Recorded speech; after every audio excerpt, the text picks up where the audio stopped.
going here.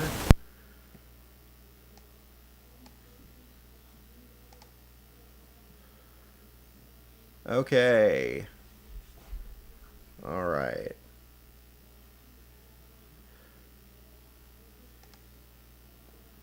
And we'll copy. All right, ladies and gentlemen, this is Brock Beard from lastcar.info, trying a little bit here to see if I can get some visual aids to go with our live stream tonight. Originally scheduled to start at top of the hour, running a little behind as we're trying to get this set up. If it's taking too long, then we're going to do it a little differently. This isn't working great so far. All right.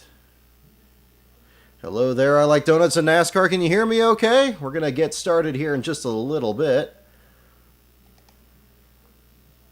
Alrighty. Okay, it looks like it's starting to play, so that's good. Alrighty. Ideally, rather than delay this any further, I'll probably figure out the visual aids here in the meantime. What I want to be able to do is kind of show some pictures here in the background, kind of along the way for the reading. But we'll figure that out if we can. Copy loud and clear. Okay, great. So I'm going to share the link here in the meantime and make sure that everybody gets this. And we'll get into everything, including the winners of the 5 Diecasts from earlier. So we'll have that announcement here in just a little bit. Is on. All right.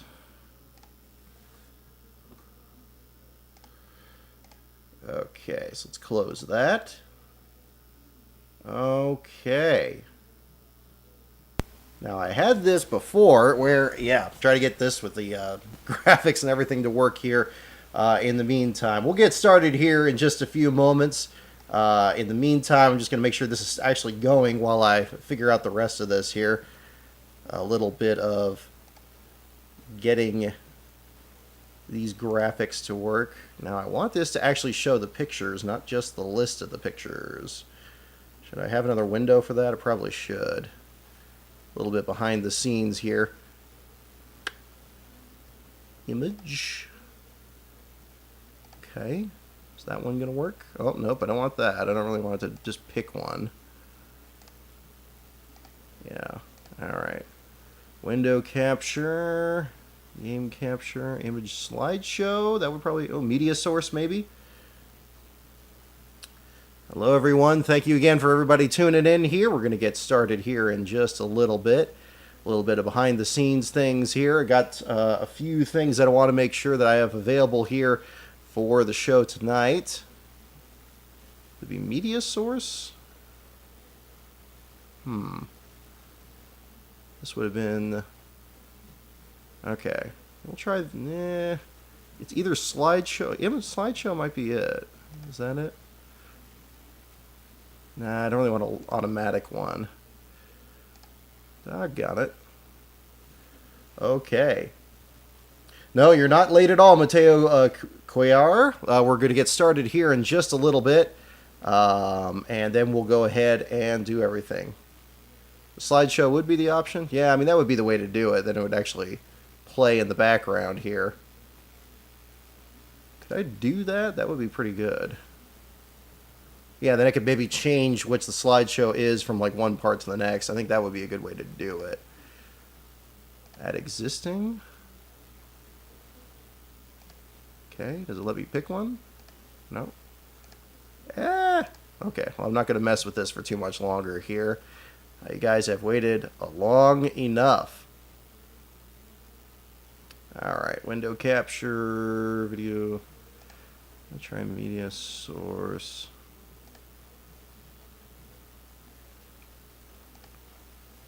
Okay. Alright, let's see here. Let's get rid of that. Yeah, slideshow does sound right, but for some reason it'd be nice if I could just make it this bigger. Because when I click a picture, I just treat that as a window. Could I just have it capture that window? I think that would be a good way to do it. Hello there, Alexandra Bonatti from Brazil. Thank you for checking in here tonight. We're going to get started here in just a second, and with our regularly scheduled show. I'm sure I could probably pick this window. This has got to be the other one. Can I do this? If I could do this, then I can make that work. All right. Oh, here we go. Here we go. Let's try this. This? Oh, okay, now it's nothing. Well, that's not good. All right. Let's try. Nope. Okay, they're back to that again. Back to, okay, we don't need that. And we don't want that. Huh. Okay. Alrighty. Well, we're going to stick with this for now. What I'll do is I'm going to make this smaller here in the meantime, and we'll make this bigger, and we'll figure that out along the way here. Alright, I'm just going to take that off the screen because this is just going to be kind of confusing. Okay. I'll see if I can figure that out a little bit later in the show here, but I don't want to delay this any further here, so we're going to jump right into it. Let me shrink that, get that out of the way, and do this. Okay. So are we good here? Please check the video resolution. Well, that's not a good start. Okay. Alrighty. So hopefully the audio is working okay still. Let me know. Make sure it still sounds good because I wanted to kind of try some other different things here tonight. Probably not the best time to start experimenting with the show here, but one way or the other here. Okay. Alrighty. So, ladies and gentlemen, we'll go ahead and get started here. I am Brock Beard from LastCar.info, and this is the show in honor of the late, great JD McDuffie, who 30 years ago today lost his life in a terrible accident at Watkins Glen on lap 5 of the Budweiser at the Glen. As you all heard on Sunday at lap 5 during this most recent running of the Cup Series race at Watkins Glen, his wife, she would never let anybody call her his widow, Imogene, died at age 83 with her daughter Linda and Jeff, her son, by her side in Sanford, North Carolina. And of course now, since then, the news has now also come out that the Bob Jenkins, who is of course the head play-by-play announcer of that broadcast and many others for ESPN over the years, died after a brave battle with brain cancer, and actually the same ailment that claimed the life of Imogene McDuffie on Sunday. So, of course, first and foremost, our condolences to the friends, family, and supporters of both of them, both Imogene McDuffie and Bob Jenkins. If you're interested and you haven't seen it already, I did post an article the other day there in honor of the both of them, and we'll certainly be talking a great deal about both of them during the show here as well. So definitely want to make sure to mention that off the top of the show here. So again, we're doing a special show here tonight for JD McDuffie, and as it turns out, of course, with the timing of everything that's happened the other day, Imogene McDuffie's visitation is actually taking place tonight at the Bridges Cameron Funeral Home in Sanford, North Carolina, which is exactly where her husband's services were performed. I believe later this week will be the services from there, and the description that I saw from it makes it look like she will be interred in the same mausoleum, or at least the same area as her husband. I don't have the full details on that. Hope to get some more information on that as the week progresses. I would certainly, in ideal conditions, I would absolutely be there for that. I hate that I'm not able to. But again, I want to just really offer my thoughts and prayers to the McDuffie family, and this evening is certainly in honor of them as well. So we'll be doing that. So as I mentioned over the last couple of weeks, I am planning on doing this stream here tonight, or we're doing the stream that we're doing here is in honor of JD. And what I will be doing is I will also be reading excerpts from my book, JD, The Life and Death of a Forgotten NASCAR Legend. I do have a copy of it right here with me.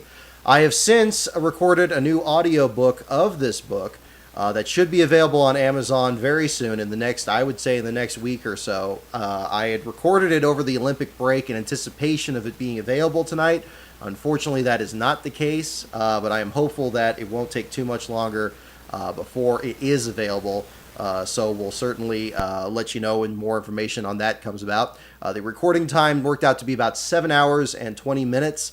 Made a couple of small edits to the original book, but those of you who have this first edition here, it's substantially the same book on there. There's one chapter, or not really a chapter, an afterword that was ended to the very end of the book, but substantially it's the same book from there. So copies of this are still available if you haven't checked it out yet. Waldorf Publishing's original printings from 2018, available on Amazon and other websites. But I will be reading excerpts from this book here tonight. Before we get into that, I did say that I was going to lead off the show here with the announcement of who won the 5 JD McDuffie Diecast that I had available earlier this morning. I had said many times before that I do believe that JD McDuffie's diecast should be in everybody's collection. If you go on eBay, there's tons of listings for them. But I felt that it was a really good idea to be able to have a few extra on hand. I was able to acquire some between our trip to Texas recently and otherwise. So I am prepared to give those away, and I will now announce the names of those as I now get to this. So we'll make sure I'm gonna post this on Twitter at the same time. Okay, make sure it's not showing it on the screen here and giving it away at the same time here, but I'll definitely make sure this.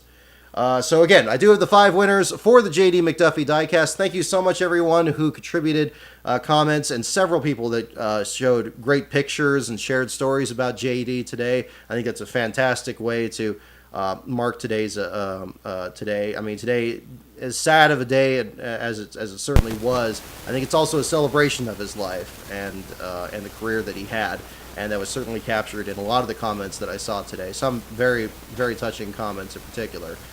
So without further ado, I'm going to name now the 5 people who will now expect a JD McDuffie diecast in the mail here very soon. The 5 winners are, by Twitter handle, at JustinP1879, Mike Ada 091330075, a lot of numbers in this one here today.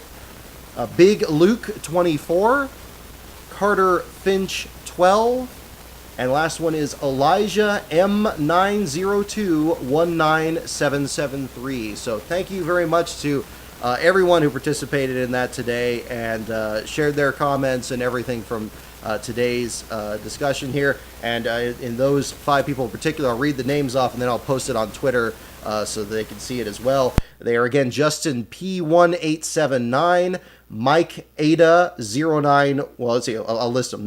First one, Justin P1879. Second one, Mike Ada 091330075. Third, Big Luke 24. Fourth, Carter Finch 12. And the 5th, Elijah M902-19773. And again, I will post these names on Twitter. Those of you, the winners from that, make sure you send me a direct message. Don't post it in the comments here in the chat, of course. Send a message, a direct message on Twitter or an email if you prefer. My email address is on the lastcar.info page. And make sure you send me your shipping address, and I will drop those in the mail immediately. So I am now posting that on there. I'm going to make sure that this also gets pinned to the top of the page here. So we got that. So again, thank you everyone for participating in that. All right. No Tires, Just Gas have not started reading yet. We're going to get into that very soon. So now with this next portion here, I was going to also, again, have some pictures in the background. I'll see if I can figure that out a little later. Hopefully the video quality hasn't dropped off. Oh no, it says no data on here. Okay. Hopefully we have not lost the stream here altogether. Okay. It keeps dropping off here. That's not good. Okay. Adam Warinsky, thank you for checking out the book, for sure. Yeah, if the video is dropping off too much, we'll, maybe, I'm not sure if I'll refresh it here. The video resolution is not great. It's probably because I messed with it in OBS here. Let's see. Can I get it so it's a little bit better? Does that work better? Okay.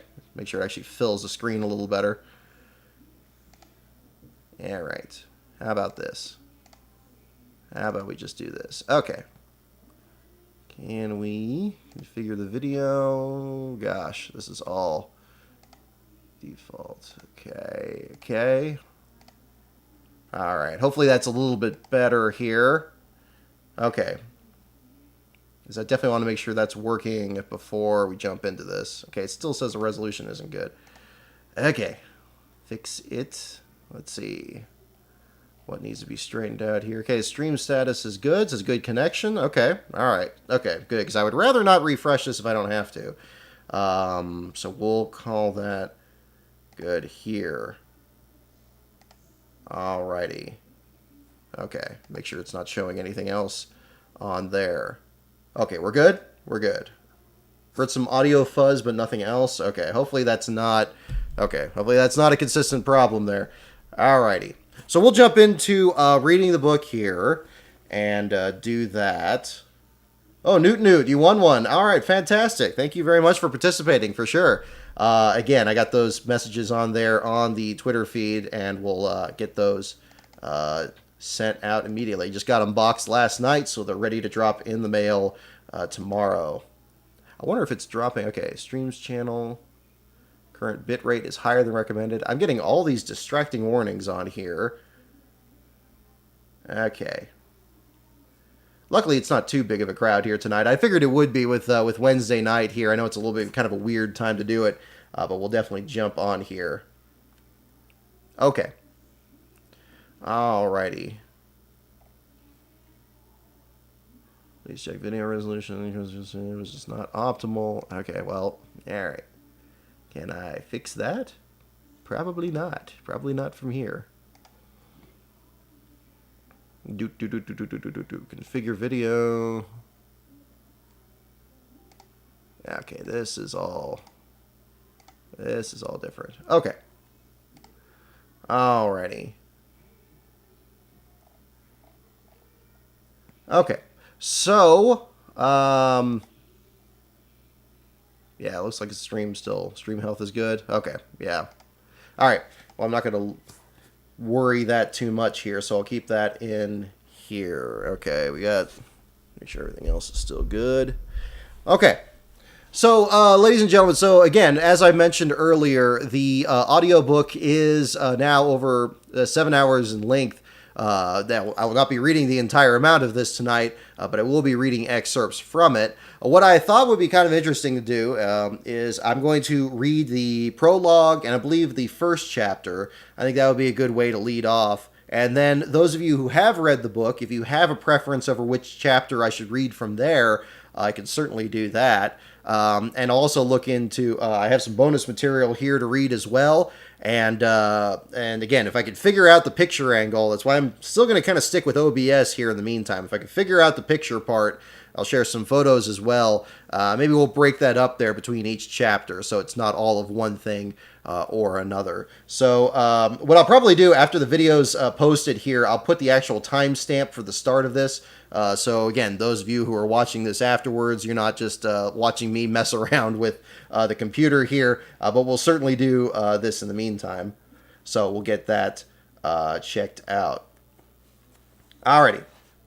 Stream seems fine. Okay, that's good. Excellent. Alrighty. So we're going to go ahead and get started here with this. So again, thank you everyone for tuning in, and this will be the beginning of it here. Okay. So, prologue. Dale Earnhardt took the white flag in third place. Ahead of him were his son, Dale Earnhardt Jr., and race leader Michael Waltrip, both in cars Earnhardt owned. Behind him were an ever-increasing number of competitors, all of them vying for a win in the 2001 Daytona 500. In the sport's biggest race, Earnhardt was unquestionably its most prolific driver. His aggression made him the Intimidator, a 7-time NASCAR champion with 76 wins. But on that day, Earnhardt drove defensively, blocking the 3-wide pack threatening to overtake his black Chevrolet. Then, in the final corner, it happened. Earnhardt's number 3 wiggled left, cut right, and slammed nearly head-on into the outside wall. When the dust settled, Ken Schrader, his car collected by the impact, checked on Earnhardt. Later that day, we would all learn the reality of what he saw. On February 18, 2001, Dale Earnhardt became the first driver to lose his life in a NASCAR Winston Cup Series race in nearly a decade, dating back to an unseasonably cool August day in 1991. That race wasn't the Daytona 500, the sport's biggest event, but a 90-lapper at Watkins Glen International, one of only 2 road courses on the schedule. It happened to a driver who was running near the back of the pack, and had for much of his career. The driver's name was John Delphus McDuffie Jr., but no one ever called him that. To everyone, he was JD. Through 4 decades, JD McDuffie drove for his own team, maintained his cars out of a tiny shop down the street from his home, and personally hauled them to and from the track on the back of an old truck. He ran number 70, the number he once raced to victory on the dirt bull rings of his youth. But that success never crossed over into NASCAR. He never won a race, never finished on the lead lap, and his handcrafted machine set a record for last place finishes. But racing was McDuffie's life, his way of providing for his wife and 2 children, and for 653 starts he lived it. No winless driver had ever stuck it out for so long. None have since. On the surface, JD McDuffie's career seems like the exact opposite of Dale Earnhardt's, but in reality, they had much in common. In fact, they helped each other. In 1977, 2 years before Earnhardt's first win, McDuffie set up a late-model sportsman car for the Intimidator to run at Charlotte. In 1986, Earnhardt's car owner Richard Childress sold McDuffie one of his old number 3 Wrangler Chevrolets, a chassis which in time would become McDuffie's final number 70. In 1991, when McDuffie lost an engine in Daytona 500 practice, both Earnhardt and Childress raised enough money for him to rent a new one. Contrary to what some have written, the engine McDuffie leased didn't belong to fellow owner-driver Jimmy Means. "No, that's not true," said Means. "If JD needed a motor, he'd have gotten it for free."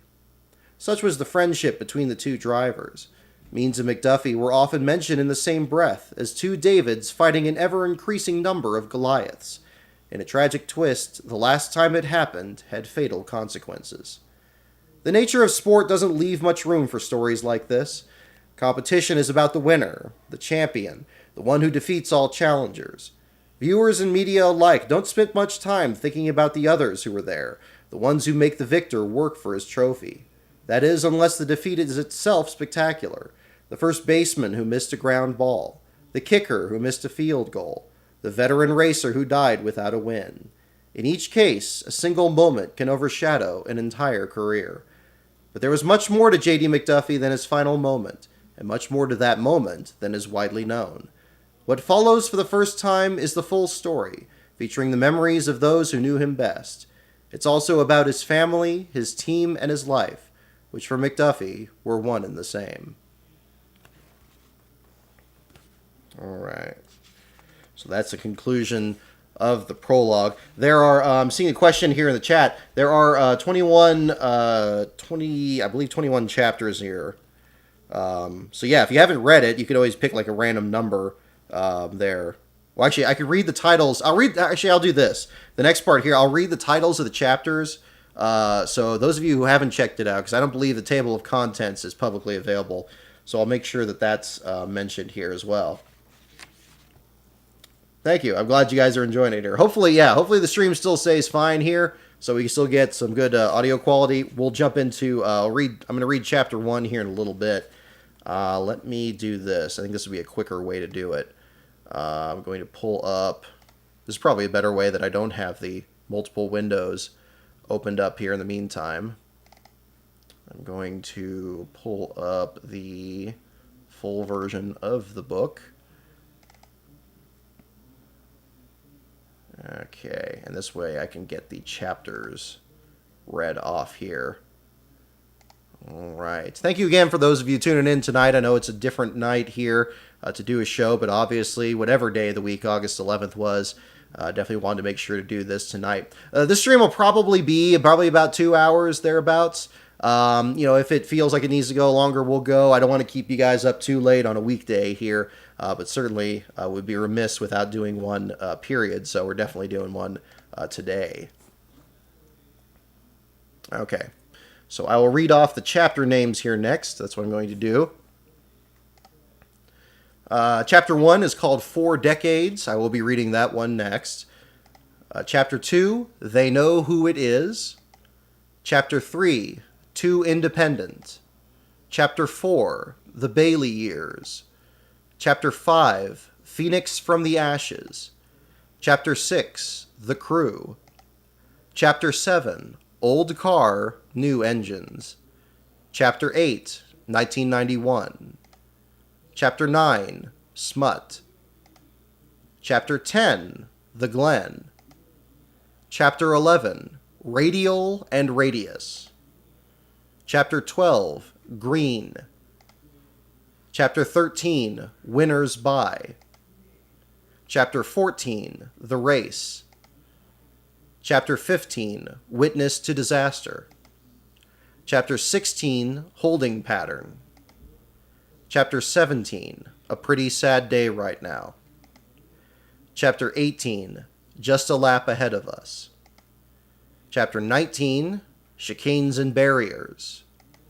Chapter 20, Searching for Answers. Chapter 21, Aftermath. And Chapter 22, Darlington. So those are basically the chapter titles there. I know I'm not giving really a lot of details there as to what's happening in each one. Basically through the first half, basically the first 9 chapters are a lot about JD's career. Smut, as you would imagine, is on Jimmy Means. That's exclusively on him. Everything from chapter 10 on the Glen onward is more specific to what happened on August 11th. So the history of Watkins Glen, what happened during that race weekend, the aftermath, and leading up to even the present day by the time you get to those latter chapters. So kind of keep those in mind.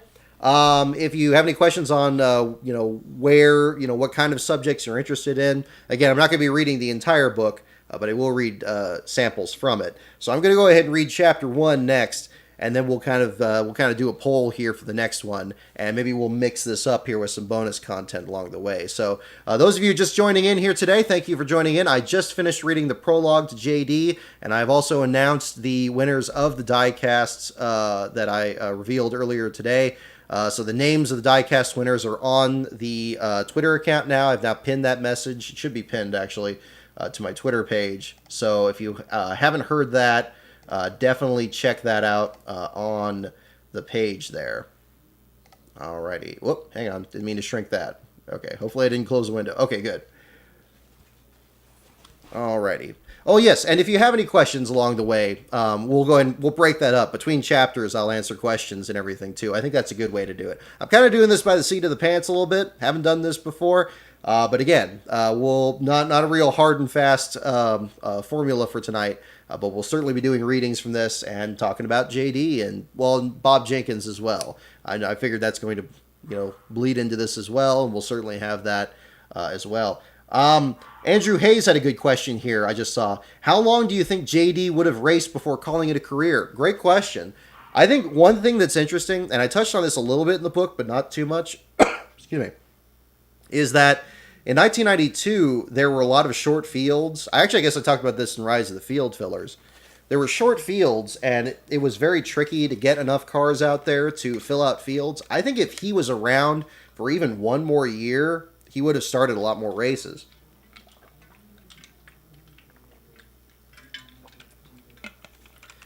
Now, that said, I think if he had even reached that season, he probably wouldn't have run too many more races than, James Hilton, for example. Hilton ran about a half dozen races that year, ran very few laps in them, very rarely finished under power, and didn't run that much longer in his Cup career. Of course, he would go on to run in ARCA for many years after that. Beyond that, I can't really let on too much because there's some details that are actually brought up in the book that kind of answer that. But I think it would have been interesting. I mean, can you imagine if JD McDuffie got to participate in the first Brickyard 400, if he just stayed in there for just a couple more years? I mean, there's so many drivers that we lost before even that race. You couldn't, Alan Kowicki, Davey Allison, Neil Bonnet, Rodney Orr. It just, that whole time period seemed to just kind of completely change the complexion of the sport, really. And JD was certainly one in that stretch there. So I think he probably would have done a couple more years. But again, there's some other aspects to it that really make you wonder if he would have assumed more of a team ownership role. Whereas he really hadn't, outside of his own operation. He'd always kind of resisted doing anything more than driving the car. Being an owner was kind of just the way to kind of keep operating on a limited budget. So that was kind of the thing. But that's a good question. So we'll jump into chapter 1 here, and this will be the next one. So again, the title of this chapter is 4 Decades. And it begins with a quote at the top here. "We're going to run better, you know. You couldn't call me a quitter." JD McDuffie, 1986. South of Durham, at the heart of Lee County, the city of Sanford sleeps soundly in the North Carolina sandhills. For years, Sanford was known as brick capital of the USA, its natural deposits of clay and shale the bread and butter for the Sanford Brick and Tile Company and Borden Brick and Tile. Bricks quite literally laid the foundation for Sanford, whose rectangular red buildings still dot the brushy landscape. The same earth also happened to be perfect for dirt track racing. Every weekend, clay would scatter into dust over a cluster of quarter-mile ovals. Ashboro, Danville, Rockingham, Dillon, and Sanford itself. Yes, bricks were Sanford's business, but racing was its pride. First came Herb Thomas, the farmhand who, legend has it, learned to race by wheeling a dump truck down narrow roads. Thomas was NASCAR's first 2-time champion, claiming the national title in 1951 and 1953. He racked up 48 wins in 229 starts over 10 seasons, half of those wins in 53 and 54 alone. 3 times Thomas won the longest and most grueling race on the calendar, the Southern 500 at the Darlington Raceway. His fabulous Hudson Hornet, a low-slung teal coupe with the number 92 on each fender, became one of the most feared cars on bumpy dirt tracks across the South. Just a moment to break in here. I apologize if you can hear the dogs barking downstairs. Those are our 2 newest Chihuahuas, Bunny and Badger, so that's where you're hearing that in the background. I think this microphone probably picks it up pretty well, so just so you know what's going on there. All right, picking up here. By the 1960s, Thomas retired from racing, his hand forced by a savage wreck during a race in Shelby, North Carolina. By then, Sanford had found his heir apparent. He was handsome and mild-mannered, a literal shade tree mechanic who worked on his 1960 Ford Starliner under the pines surrounding his home. He'd made a few NASCAR races in 1963, even finished 8th twice, but Darlington proved harder than Herb Thomas made it look. The driver failed the rookie test and was prohibited from starting the race. At the end of the year, he went back home for a couple years to hone his skills on the local circuit. Teamed with another local driver, Delbert McLeod, the man picked up where he left off, dominating on the dirt. In 1966, the driver gave NASCAR and Darlington another try. More struggles awaited. He passed his Darlington rookie test only to crash so hard that it knocked him unconscious.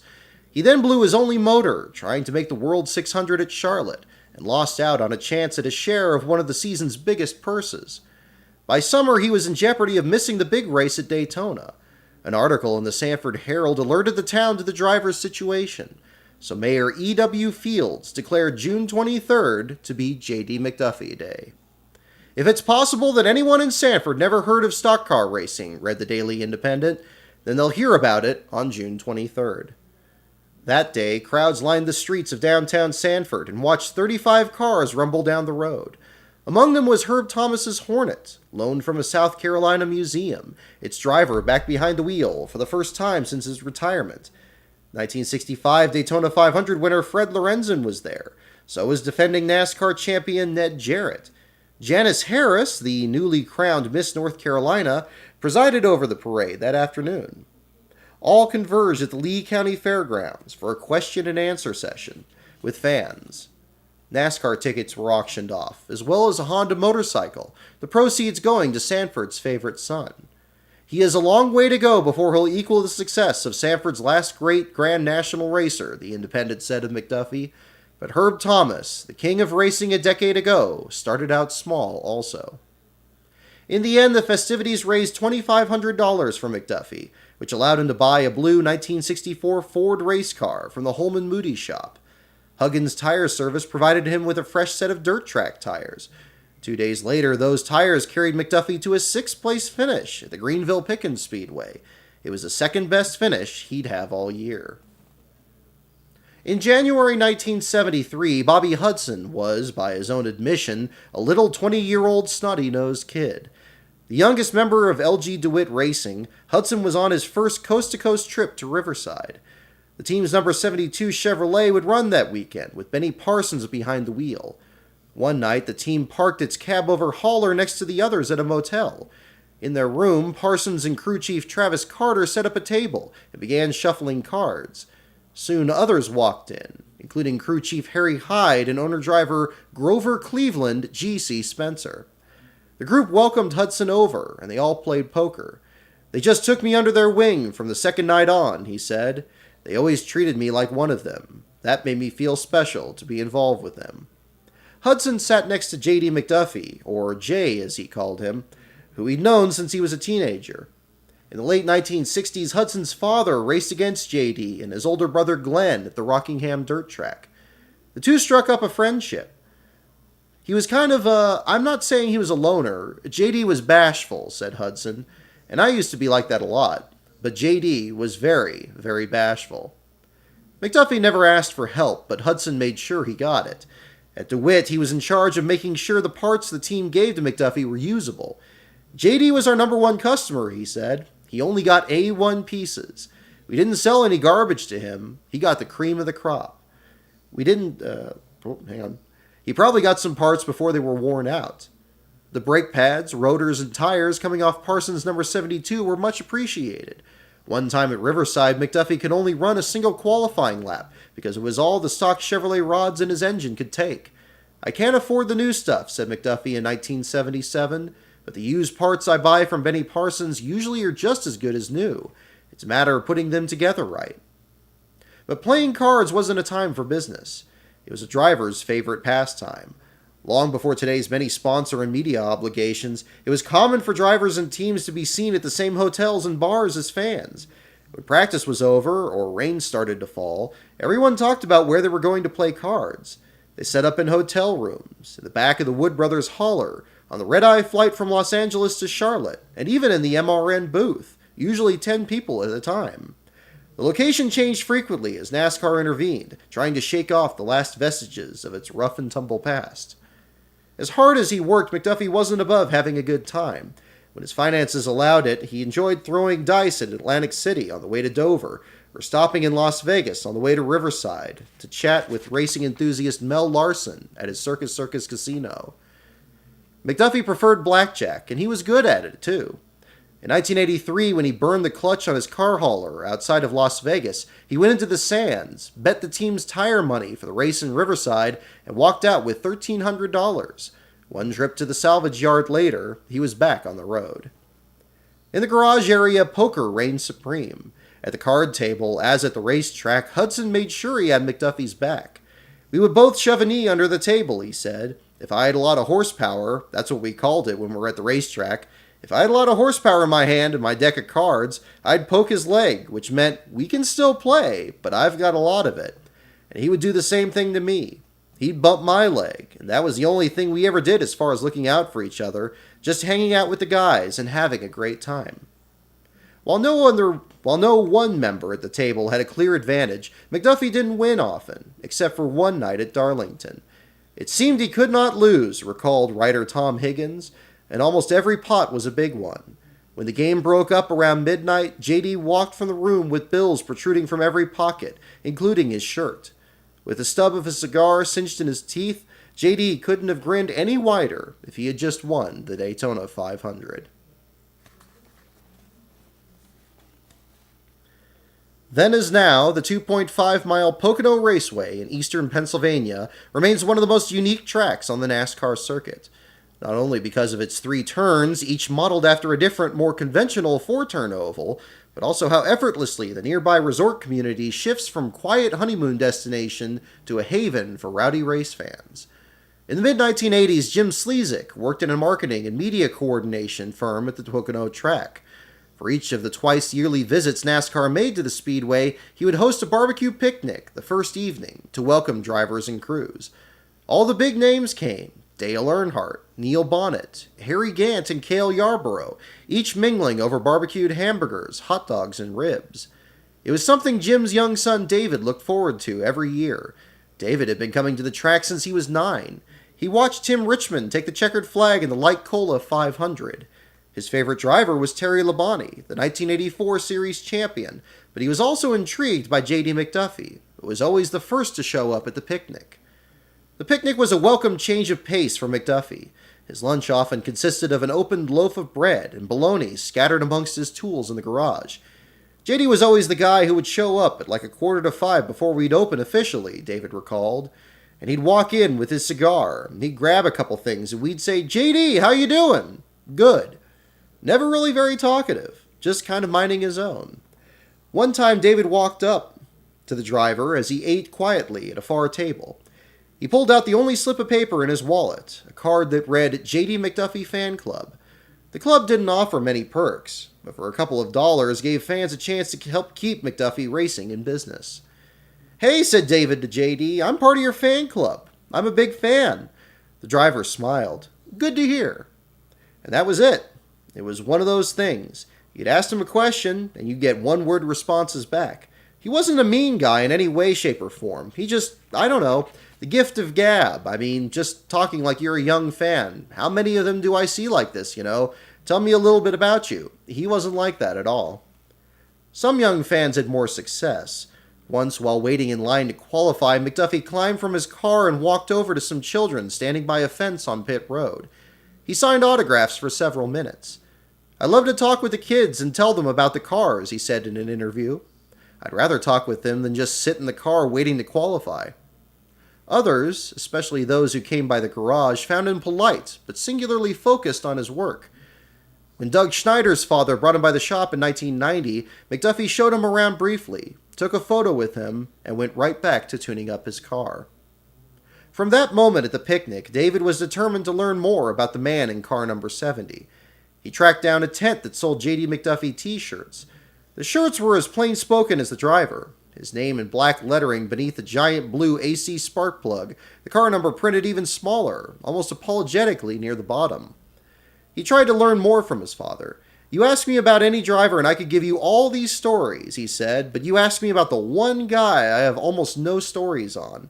David listened intently. "Let me tell you. Every single time, David, I walked up and down that garage area where I had to meet a driver, every single time I went, JD McDuffie was under the hood of his car, or he was sitting on his car." David waited. "Okay, tell me more." His father shrugged. "I wish I could. That's my point. I could tell you all these Elliott stories. I could tell you all these Harry Gant, Yarborough, but JD, every single time, he had the cigar in his mouth, and he was under the hood of his car." Jim's coworkers could add little more. They, too, described a man who worked alone, honking his car hauler's high-pitched horn as he drove away, last to leave the racetrack. Maurice Leggett knew the way to Sanford. He'd been driving there from Lumberton nearly every week since December 1990, when he wrote a piece on McDuffie for his local paper, the Robesonian. On Tuesday, August 6, 1991, he headed down Willett Road toward a small neighborhood. Suddenly, he was there once again. At the far end of a 1.36-acre lot sat a 100 by 50-foot two-bay garage. The driver was there to greet him, 5'10", with thick gray and black hair and a bushy mustache. The 52-year-old McDuffie had hardly changed since 1966, and neither had his circumstances. His shop, built by friends 2 decades earlier, was still just 3 blocks down the road from the home he shared with his wife and 2 children. In the past, his family traveled with him to nearly every race, following in their car on road trips as far west as California and as far north as Delaware. They'd watch him race. then stand with him by the hauler after it was over, waiting for the man from NASCAR to bring by his share of the purse. But as time went by, even they couldn't keep up with the grueling schedule. The grind was getting to McDuffie as well. Throughout his career, he'd averaged just $2,000 in earnings per race. Without a corporate sponsor to supplement this income, he could only scratch together a few extra dollars from a small network of supporters. Once, after a fender bender in his street car, the insurance settlement went directly into his race car. It was always just enough to keep the shop open and make it to the track, but not enough for new cars or parts. He had to run old equipment, even tires, discarded by larger teams. A practiced mechanic, McDuffie knew which parts were still good, and if they weren't, would often be able to figure out how to make them good again. So for decades, McDuffie Racing remained a fixture at each race. For all the obstacles he faced, McDuffie outlasted many big names. In May of 1991, while some of his contemporaries like Cale Yarborough and Richard Childress participated in the Winston Legends, an exhibition race for retired drivers, McDuffie prepared his number 70 for the weekend's main event. Under the hood of his Pontiac were parts and pieces that years earlier carried super teams like Holman Moody, Dygaard, and Blue Max Racing to a combined 5 championships. By 1991, all 3 teams had closed. The contents of their shops sold at auction. McDuffie made sure to show up and place his bids.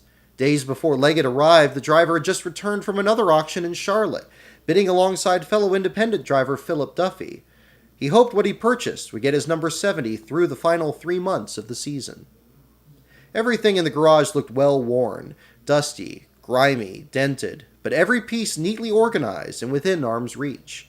On one side of the room were suspension springs, black, yellow, and white, arranged on a handcrafted shelf. Pistons on another, lined up carefully next to some 8-track tapes. The seat, steering wheels, and dashboard gauges came from the metal rack on another wall. Robbie Benton, the rear tire changer for Petty Enterprises, built a row of cabinets that provided more storage space. Paneling, painted white in the indeterminate past, offered more shelf space above. 2 bright red fuel cans on one side, cardboard boxes of miscellaneous parts on the other, accessible by a handcrafted stepladder. Only a few signs decorated the flat white walls. A large decal from AC spark plugs, a pit board with the STP logo, a white banner that read, "Welcome Race Fans, Detroit Gasket Racing." At the far end of the room, an old Pepsi machine stood next to a pair of steel rims, each perched atop the pedestal of a black oil drum. Next to that, the entrance to his office, where framed pictures on the wall documented races past. He didn't keep his trophies in there. Those were always at his house.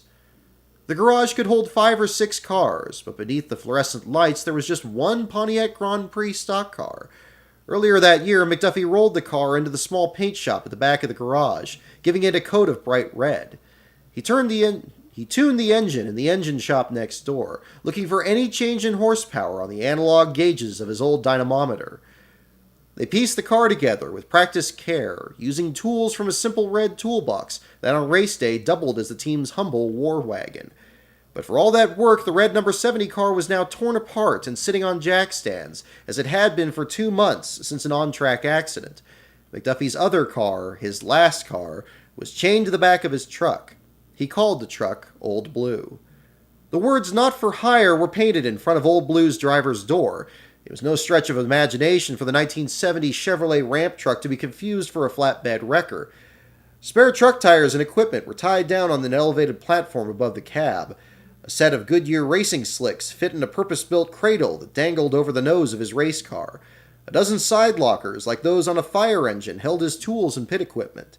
Only after seeing all this would anyone notice the faded NASCAR Winston Cup Series decal from 1986, then the words hand-painted beneath, JD McDuffie Racing, Sanford, North Carolina, number 70. The ramp truck was once the vehicle of choice for NASCAR drivers. Paul Goldsmith's team used a nearly identical model in 1965, but by 1991, teams had already graduated to the 18-wheelers so common in the sport today. NASCAR didn't like it either. At least one official told him the truck was an eyesore and urged him to upgrade his equipment. Another time, according to his wife, an official blocked his path. "Where do you think you're going?" the man said. "I'm coming to race," said JD. "Where are you? You can't go in there. You got to turn around and get out of here," he said. The driver's response was swift. He flung him off the door and sped into the garage. During this time, McDuffie threatened to use an even older Old Blue, a 1960 GMC that had sat rusting in the grass outside his shop for more than a decade. The ramp of that model was little more than 2 iron girders welded to the back of a stripped-down bed, dangling his race cars precariously over the pavement. "I've got a good mind to get that thing out of the weeds and bring it to the next race," he said, but he decided against it. After at least one other incident, NASCAR officials stopped blocking Old Blue's path. In truth, McDuffie had upgraded his car hauler one other time. Behind his shop sat a 40-foot trailer acquired from short-track legend Dick Trickle's ASA team during the 1980s. The plywood-lined trailer could only fit one car, but with the help of a local grading company, which provided a truck in exchange for sponsorship, he made it work. Unfortunately, it had become impractical to use it. McDuffie could hardly read or write, having left school at a young age, and was not at all clear on how to keep the truck properly registered. After he was ticketed multiple times for not paying the diesel tax and road tax, McDuffie parked the trailer in the weeds and brought Old Blue back into service. Aside from the cost of renting a rig and registering his trailer, the 1970 Old Blue proved a cost-saving measure when it came to fuel. At the time, NASCAR teams didn't have a way to store excess racing gasoline after an event. Since Old Blue's 427 cubic inch Chevrolet motor ran on gasoline instead of diesel, McDuffie filled up the track's dual 150-gallon saddle tanks with it after every race. And for years, that was exactly how he got back to Sanford. There was a time where McDuffie wouldn't let anyone else drive. After all, only he could figure out all the little quirks that kept the truck rolling. How the gear stick rattled once he drove over 55 miles per hour. How a broken fan belt could be replaced by a length of rope. Only after he broke his sternum at Daytona in 1975 did he hand over the wheel to someone on the crew. Now, all these years later, there was no one else available to drive. So now he did just that. His uniform hung in the back of the empty crew cab. Whichever of his friends could show up at the track would be his pit crew for the weekend. And if not enough of them were able to make it, he'd handpick volunteers at the racetrack. It must have been a lonely experience. That April, after he failed to qualify for the 400-lapper at North Wilkesboro, Winston Cup scene reporter Deb Williams was dining at a local restaurant. McDuffie walked in alone, wearing the sports jacket he'd been awarded for his only pole position in 1978. He sat down at a table by himself, and even though it appeared as if he was expecting someone, no one ever joined him, recalled Williams. He ate quietly, speaking to no one, and then left. Once, after failing to qualify for a race, McDuffie was asked if he thought about retiring. "Yeah, I get to feeling that way for a little while sometimes," he said. "Like today, for instance. It can sure get discouraging. But then I get back home and start working on the car again, and I figure, well, maybe next time." And so he'd load up Old Blue, drive back to Sanford on race fuel, and find a way to squeeze a little more power out of his engine. In the tradition of JD McDuffie Day, Leggett set up fundraisers to help. On January 13, 1991, he published an article in the Robesonian declaring how you could become an actual Winston Cup racing sponsor. To cover the cost of preseason testing for the Daytona 500, Leggett solicited donations between $5 and $50. Each donor would get their name on the number 70 at either Rockingham or Darlington, plus autographed pictures of the driver and Leggett's bonus articles on McDuffie Racing. More funds came on April 4th with Leggett's $20 a plate buffet dinner at Lumberton's Ramada Inn. By the day of the Darlington race 3 days later, no less than 57 names and businesses covered the panel above the blue car's right rear tire, including Leggett, the Robesonian, the Ramada, and a large part of the population of Henderson, North Carolina. The slew of white lettering must have spelled the difference. In qualifying, McDuffie edged Mark Stahl for the 40th and final starting spot. It was the first race he'd made all year. As Leggett and McDuffie wrapped up work, the driver talked about his plans going forward. He would be on the road for the next 2 races in Watkins Glen, New York, and Brooklyn, Michigan, then meet up again in Lumberton on Labor Day weekend for NASCAR's return to Darlington. The upcoming Budweiser at the Glen, set for Sunday, August 11th, was at one of McDuffie's favorite venues, a rolling 2.428-mile road course. "I like running up there," McDuffie said to Leggett. "It's just like driving at home." Neither knew it then, but this would be the last time the two ever spoke. And that concludes Chapter 1. All right. Thank you for the comments on here too. I want to kind of break this up a little bit and kind of check that out at the same time here. Let's see. Oh, WWE Syndicate. Thank you for the Ken Squire comment. I still think Ken Squire is in a much more elite level, but I do appreciate it for sure.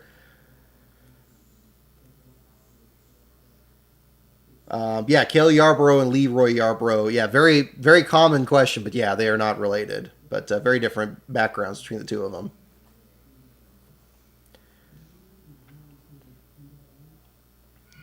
iRacer CB, thank you for the super chat here. Stoked for the new audiobook. Also looking forward to the Derek Cope book. Keep up the great work, Brock. Thank you so much. Thank you for the super chat. Absolutely. As I mentioned a little bit earlier in the show here tonight, I did complete the audiobook for this book here, JD, The Life and Death of a Forgotten NASCAR Legend. When I republished it, I decided to just leave that subtitle out. I think JD by itself is pretty substantial, I think, enough for the title. But yes, it's the full 7-hour, 20-minute audiobook. Not, I was going to say unredacted. It was the not non-abridged. It's the full version of it there. Everything short of reading the captions for the pictures in the photo chapter there, plus a new afterword at the very end of the book there. But other than that, no, it's basically the same book there. So if you are interested in the paperback copy, copies of this are still available from Waldorf Publishing here. So yes, Newt, thank you for the comment there as well as the first chapter. That was really the intention behind it. What happened when I'll give you a little bit behind the scenes on this too.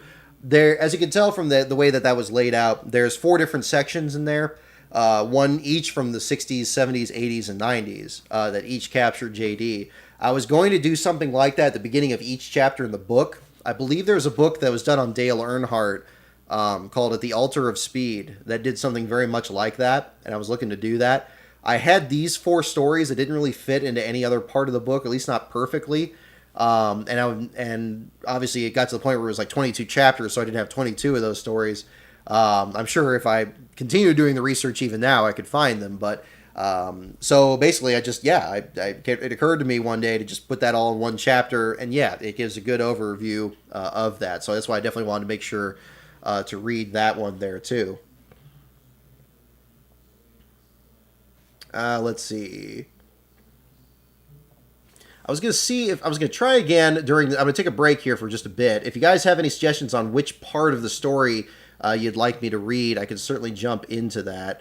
Again, there's 22 chapters on this. Basically, the first 10 first 9 really are mostly on his career in general. And then the second half, everything beyond that is mostly on Watkins Glen and the stuff after that. If you just have a general topic, I'm probably going to read the chapter on the race itself. I feel like that's probably the one to do. I did post that a while back on LastCar, but of course that was just written. I didn't narrate it, so I'm especially this being the 11th, I imagine I'm probably going to read that one.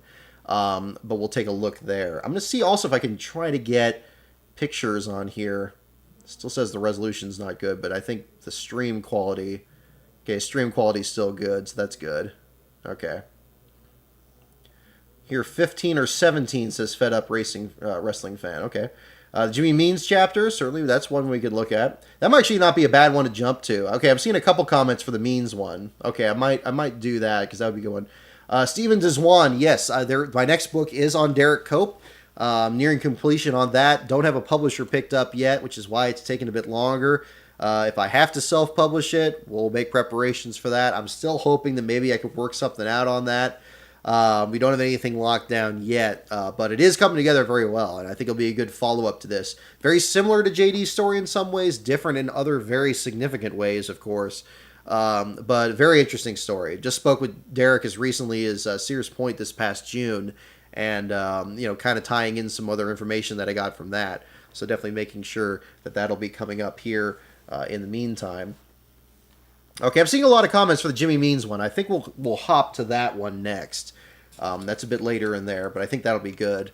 That way not to give away too much of the book here for those of you that haven't had a chance to read it. But there's a lot in there for sure.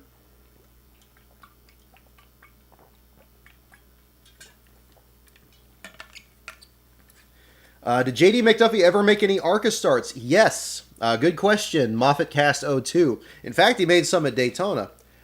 Even there's some discussion about that a little bit in the book as well, especially the nature of ARCA back in the early 90s. It's very interesting on that. It may come up depending on which chapter I read here tonight, but we'll certainly do that. But that'll be the case. Okay, I'm seeing a lot. Yeah, I'm seeing a lot for means. I'm seeing at least 3 for means. I see some for chapter 2. LC Garcia, I see you on that. I see 15 and 17 for Fed Up Racing Fan.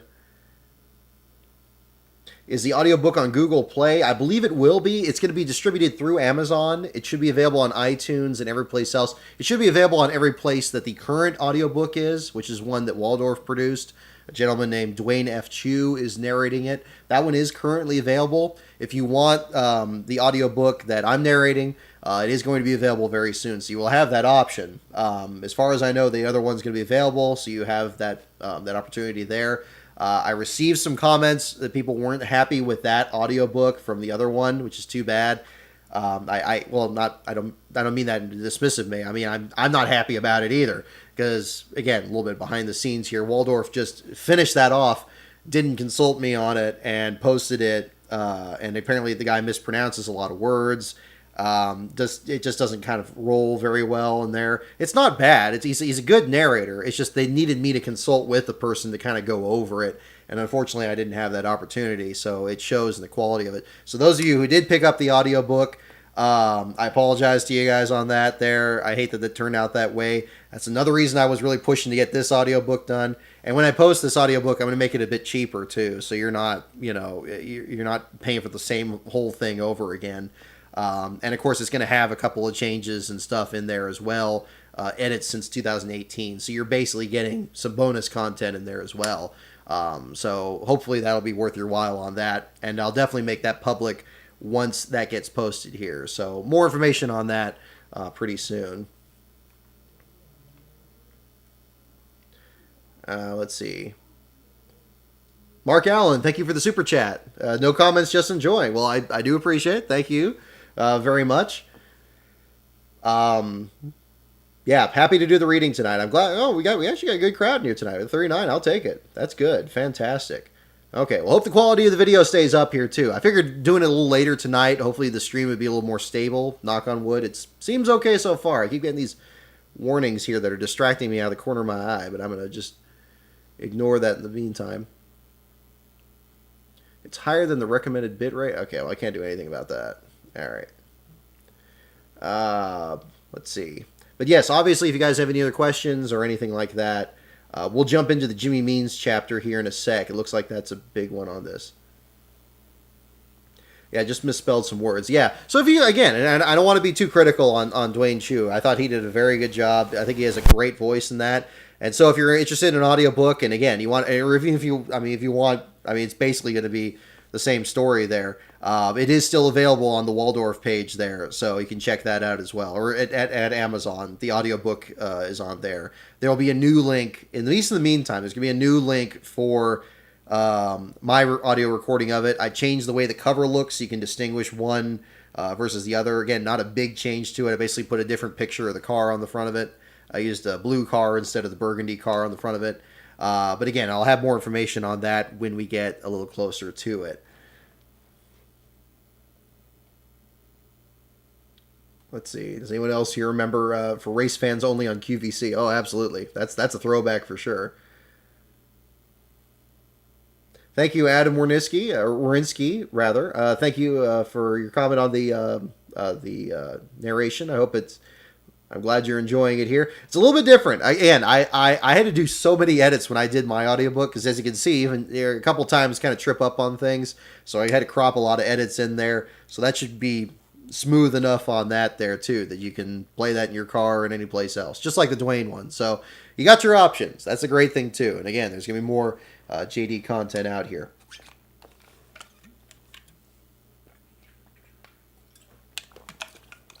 I still can't figure out exactly I want to show some pictures here, but I'm not. Yeah, I probably could have just started this earlier. Can I do? Okay, maybe I could do it this way. I just want to kind of Image slideshow, media source, VLC video source. Probably don't want. I don't know if I want that. Okay. So what I had originally pulled up is some pictures from Dover in 1988. I particularly wanted to pull up Mike. What I have here is Mike Demure's picture catalog. What I may do instead is just post some of these here to do that. But I think it'd be better to just have it in the stream along the way. Let me see what we got here. Can I try that again? Because yeah, when I tried doing this... Oh, well maybe I could do the display capture and just shrink this down. Okay. How about this? I'm gonna try display capture. It's gonna get all the stuff on here. I think I don't have an indecent wallpaper or anything here, but that should be okay. All right, let's try this. I'm gonna try this right quick. All right, and then we'll get back into the book here, and I think we'll do the Jimmy Means chapter next. Okay. Display capture. Okay. Hang on, folks. It's going to get... Okay, we don't want that. Hang on. Shrink that. Alrighty. So we got the screen. Okay, we don't need that. Alrighty, here we go. Alright, hopefully this shows up here. I gotta shrink OBS so make sure I don't do anything with that. Alrighty, so got some pictures. These are pictures from... I'm going to assume the chat's still going okay in the background here. I probably could pull it up on my phone. Maybe that's a way to do this. But pictures from Dover in 1988. Now, a little bit on this here, kind of some background. Hopefully you're not looking down the endless hallway here in the background. But what this is pictures from 1988. This is when JD returned to NASCAR for the first time since the burns that he suffered at Daytona in 1988. Now, and again, it's discussed in the book, of course. JD infamously... Okay, good. I'm seeing it on my phone here. It looks like it's showing up here. Perfect. Okay, this is what I want to kind of do. Okay, it's kind of in the corner a little bit. Can I shrink that and make that a little better? All right. Let's see. Let me make this. Looks like it's kind of moved over here. I'll make it a little bit bigger. I'll kind of do this. So again, and I'm just kind of guiding it here. So, again, yes. So what happened here was, again, JD had suffered his burns at Daytona in 1988 and missed several races. Had a, okay, I'm kind of looking at my phone. Yeah, so he had serious burns that he suffered in an accident, was out of the series for a while, but not perhaps as long as people really expected him to. And then what ultimately happened was he came back. He was going to attempt the 600, did not qualify for the race, got to Dover the next week, and actually started the race. I believe in this picture, he was actually leading during pit stops, and the leaderboard showed him leading on lap 30. So you have that shot there. There's a couple of that. These shots are a little bit blurry here. You got a nice shot here of Darrell Waltrip on pit road.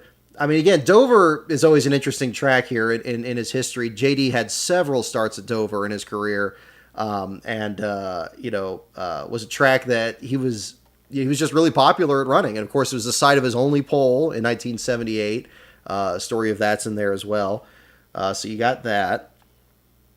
Actually, let me take this. I'm going to take this taskbar and move it to the bottom because it's blocking that view. Okay, here, let me move that up a little bit. All right. So we got that picture. There's a little kind of a blurry shot here of JD coming off of pit road. So we got that. There you go. And what's interesting, which you'll notice right away in this shot here, JD running an older 2+2 Pontiac here from 87, 86. But this, of course, the car that was wrecked at Daytona was like a brand new Pontiac. Unfortunately, had to go to older cars, but he did get that car into the show. And that ended up being like a big story from that. Okay, it's kind of cut off at the bottom a little bit. Can I bring this up? There we go. Try to bring it up here. Maybe I'll do it this size. So you got that. I always think it's neat seeing these kind of shots in the garage area here. You got Harry Gant's hauler. I think it's Michael Waltrip's perhaps next to it, the bright yellow. There you go. Other shots on the grid. Let me see what else I got here. But there's a lot of Here we go. Here we go. Here's some good ones. I'll just start at the beginning on any of these. Again, big thanks to Mike and Leslie Demers. They're featured prominently in the story, especially kind of in the middle stages. They took several of these pictures. Here, I'll kind of center it here on the screen.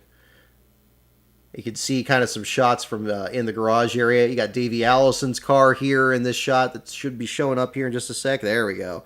Okay, good. I'm glad it's showing up. So we got that. Here we go. Repo 9. I got the Rick Wilson car there in the background. Other shots. Looks like Benny. I think it's Benny Parsons in this shot. It looks kind of like. It's a little hard to tell. It's kind of darker in the shot there. Junior Johnson. There we go. There's a shot of Old Blue with JD on the back of it. And Eddie Bierschwal's car in the foreground. Kind of a couple of owner-drivers long time in the series there. Greg Sachs in this one here. Wearing the red uniform. It's like Brad Knopfsinger had a rough outing there in the Sunoco car. Or if it was Ed Pym. Seeing some of the other large haulers out there. I think this is the one that has the shot of Old Blue being dwarfed by it. Great shot of Old Blue here. Back when it had the kind of the gold roof. I think when it was rediscovered, the whole thing was painted blue. So it's kind of an interesting look at it there. Oh, shoot. It's like I'm looking at my phone. It's kind of set to the side. Let me bring it back to the left. Hopefully you can see it a little bit better. There you go. Kind of hold on that shot a little more so you can see it better. Great shots here. I think I used one of these for the updated version of the cover because it's got these great shots of that sleek late 80s. There you go. Okay, good. It's in the shot a little better. Late 80s Pontiac there, 1988. I think he failed to qualify for this race, so these are shots of him being loaded up. Hoosier tires, you notice. Running Hoosier tires instead of the Goodyears. And this shot here... the two gentlemen standing there is JD, of course, in the white hat. This person to his left, to camera right, that's Mike Demers. Again, the owner of Sun's Auto Supply. That's why you see his logo on here. Mike and, of course, his wife, Leslie Demers. Sadly, Mike also no longer with us. He just passed away a couple years ago. But Leslie, real enthusiastic supporter of the book and the story and getting it out there. And they definitely feature... prominently in it as well. Couple shots there. Get a couple other angles here of it. So here's kind of wearing the AC spark plug shirt and the rumple hat there.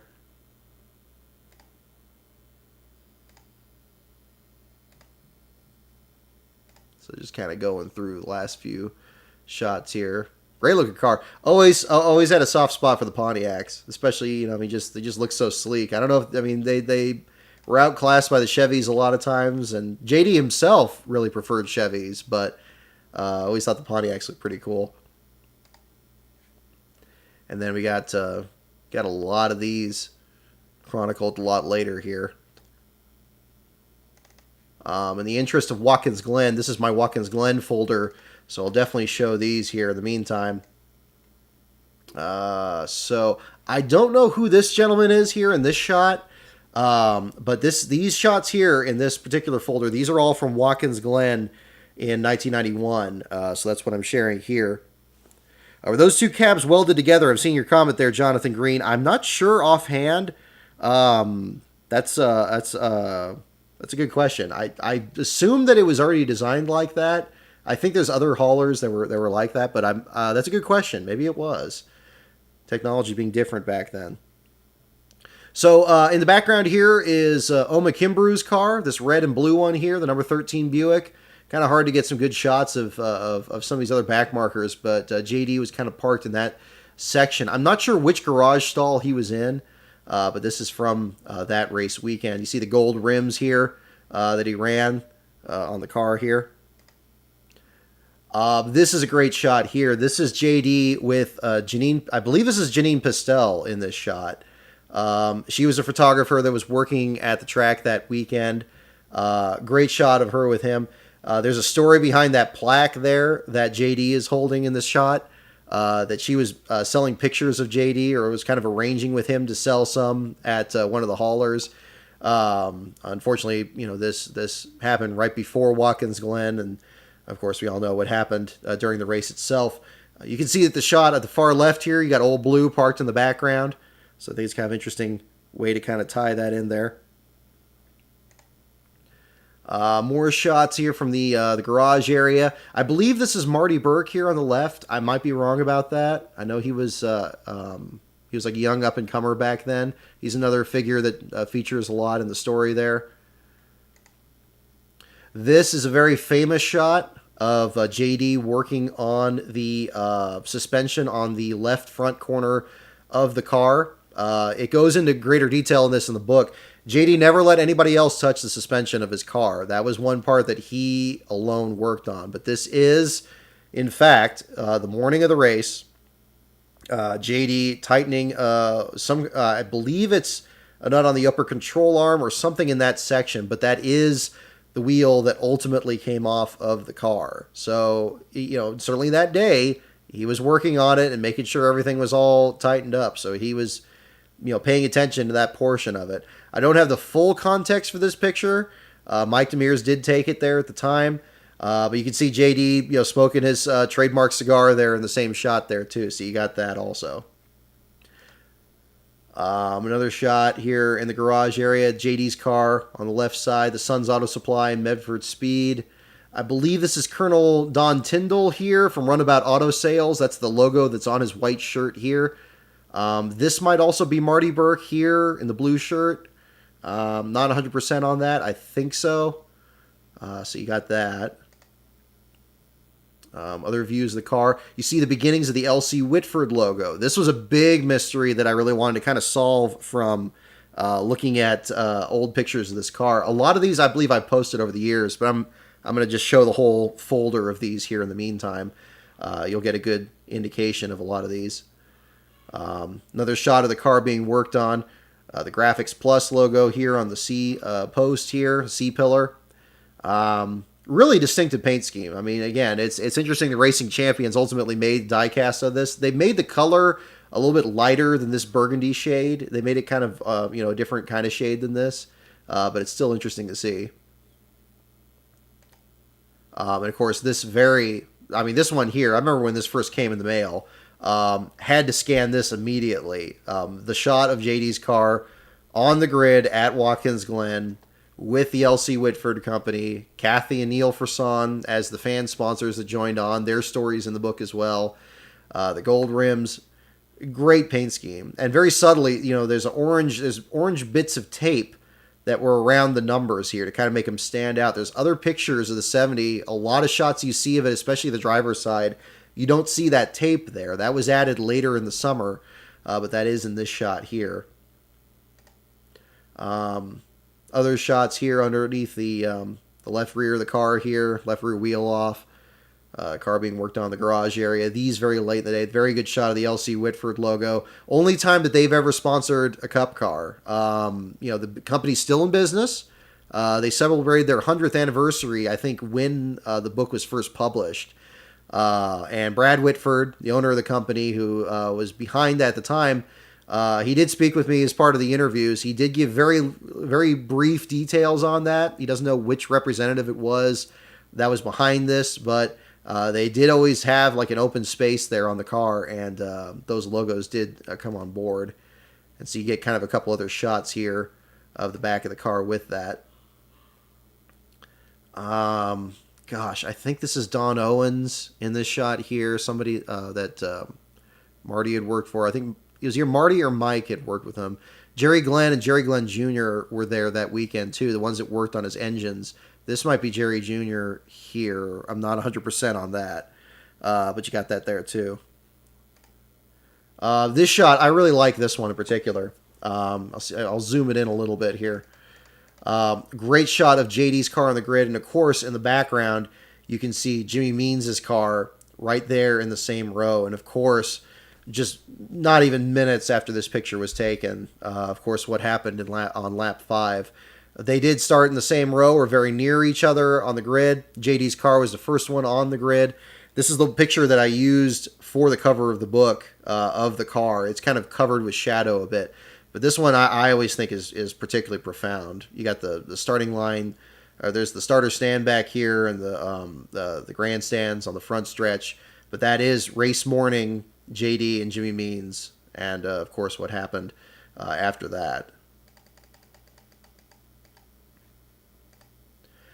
JD speaking with fans here. You got JD wearing the Rumple Furniture hat like you saw behind me here. Speaking with fans, you got you got an Ernie Irvin souvenir hauler in the background with the matching dually. Always JD just top of the world. I mean, I tweeted last night about him winning that celebrity race. It gets talked about in the book, of course. Great shot of him just talking with the fans, and you can just see just how happy he was, especially on that day. I think the rest of these are just other shots in the garage area. I think this is Jeff Bodine's car in the background. There's some shots you can see of the other cars. Another shot of JD working on the car. One interesting detail, Classic Trophies, Marty Burke's company. The name is misspelled on the rear deck lid. It's with Y''S instead of IES on the back, but they never changed it. It was like that on the back of the car. But this is still race morning. You see the guy wearing the L.C. Whitford hat. I saw somebody mention this in the comments already. Yeah, the concern over the color green, the superstition that JD certainly held on to. Dale Earnhardt believed in that superstition as well. Didn't like having anything green near his car, but at a time where he wasn't getting a lot of sponsorship, picked up that sponsor from L.C. Whitford and let the guys wear the hats and put the decals on the car. So that's certainly there in that shot. I think we saw this one earlier. I think these are rescans where I was trying to kind of work with the levels a little bit. And you kind of see those. So that's what I got there. So there's some other shots I got here. I'm going to close out the display thing here, so I apologize if this shows up. Okay, let me take that off. Okay, so back to the stream here. Hope you guys enjoyed that. Okay, I'm glad I was able to get something to work with some of the pictures. So we'll probably do some more pictures here along the way and keep that going. I'll keep this on the background here. And we'll jump to the next chapter here to read. So thank you again for those of you tuning in. If you're just now coming on here, I read the prologue and the first chapter of the JD McDuffie book. I have talked, the Diecast winners have already been announced. That is now pinned on my Twitter account. Sharing some pictures here in the background. Glad I could get that to work at least some way. We'll work out the kinks on that a little bit later. But for now, without further ado, we're going to jump to the Jimmy Means chapter and read that. So thank you again for everybody that's tuning in here. And we'll do that one. Which chapter is that? I believe it's chapter 9, if I remember correctly. Yes, here we go. Okay. So next reading section here. Chapter 9, Smut. It again begins with a quote here. Jimmy's such a quiet guy, he probably didn't even cry when he was born. A friend of Jimmy Means, August 1st, 1978. James Bradford Means had a lot in common with JD McDuffie. 12 years younger and a few inches shorter, Means got his first taste of racing when he was 14. Caught in a rainstorm while working his paper route, he was invited in by one of his customers, who had a racing program on her coffee table. It never left me, said Means later. I read up on everything I could read up about racing, and got the opportunity to help somebody with a late model car, and went from there. Means took inspiration from Smokey Yunick, arguably NASCAR's most famous mechanic. Yunick's books gave Means his start in racing, as well as his nickname. He, Yunick, wrote a few books on how to build a small block Chevrolet, and I read every book that he had out, and I would quote him all the time. I think I was 17 or 18, and I would quote him, and the guys and say that I was helping on the late model sportsman car would say, well, you'll never be a Smokey, so we're going to call you Smut. And Smut was a term that then wasn't derogatory now, so I was the first Smut. I was a clean Smut. When he began racing, Means' youth belied a tenacious spirit, both on and off the track. In 1974, Means was racing in the late model Sportsman Series at the same Nashville Fairgrounds Speedway where McDuffie excelled in NASCAR. By July, he was still looking for his first win of his career. By July, he was still looking for his first win of the year. The 355 cubic inch engine on Means' number 92 Chevrolet struggled to keep pace with those of NASCAR's big names, including Bobby Allison and Darrell Waltrip, who brought their top flight equipment to the track.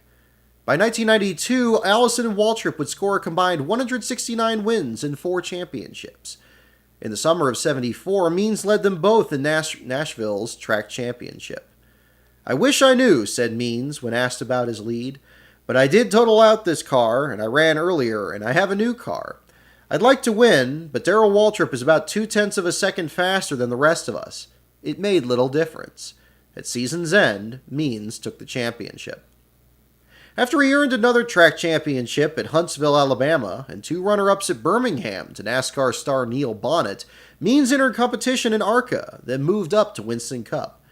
To save money, one of his volunteer crew members, Bill Gray, purchased the owner's license for Means Racing and was a listed owner for the team's first 2 seasons. Means made his Winston Cup debut in the 1976 Daytona 500. The 26-year-old finished 10th in his 35-car qualifying race, started 20th in the 500, and stayed out under the first caution to lead lap 13.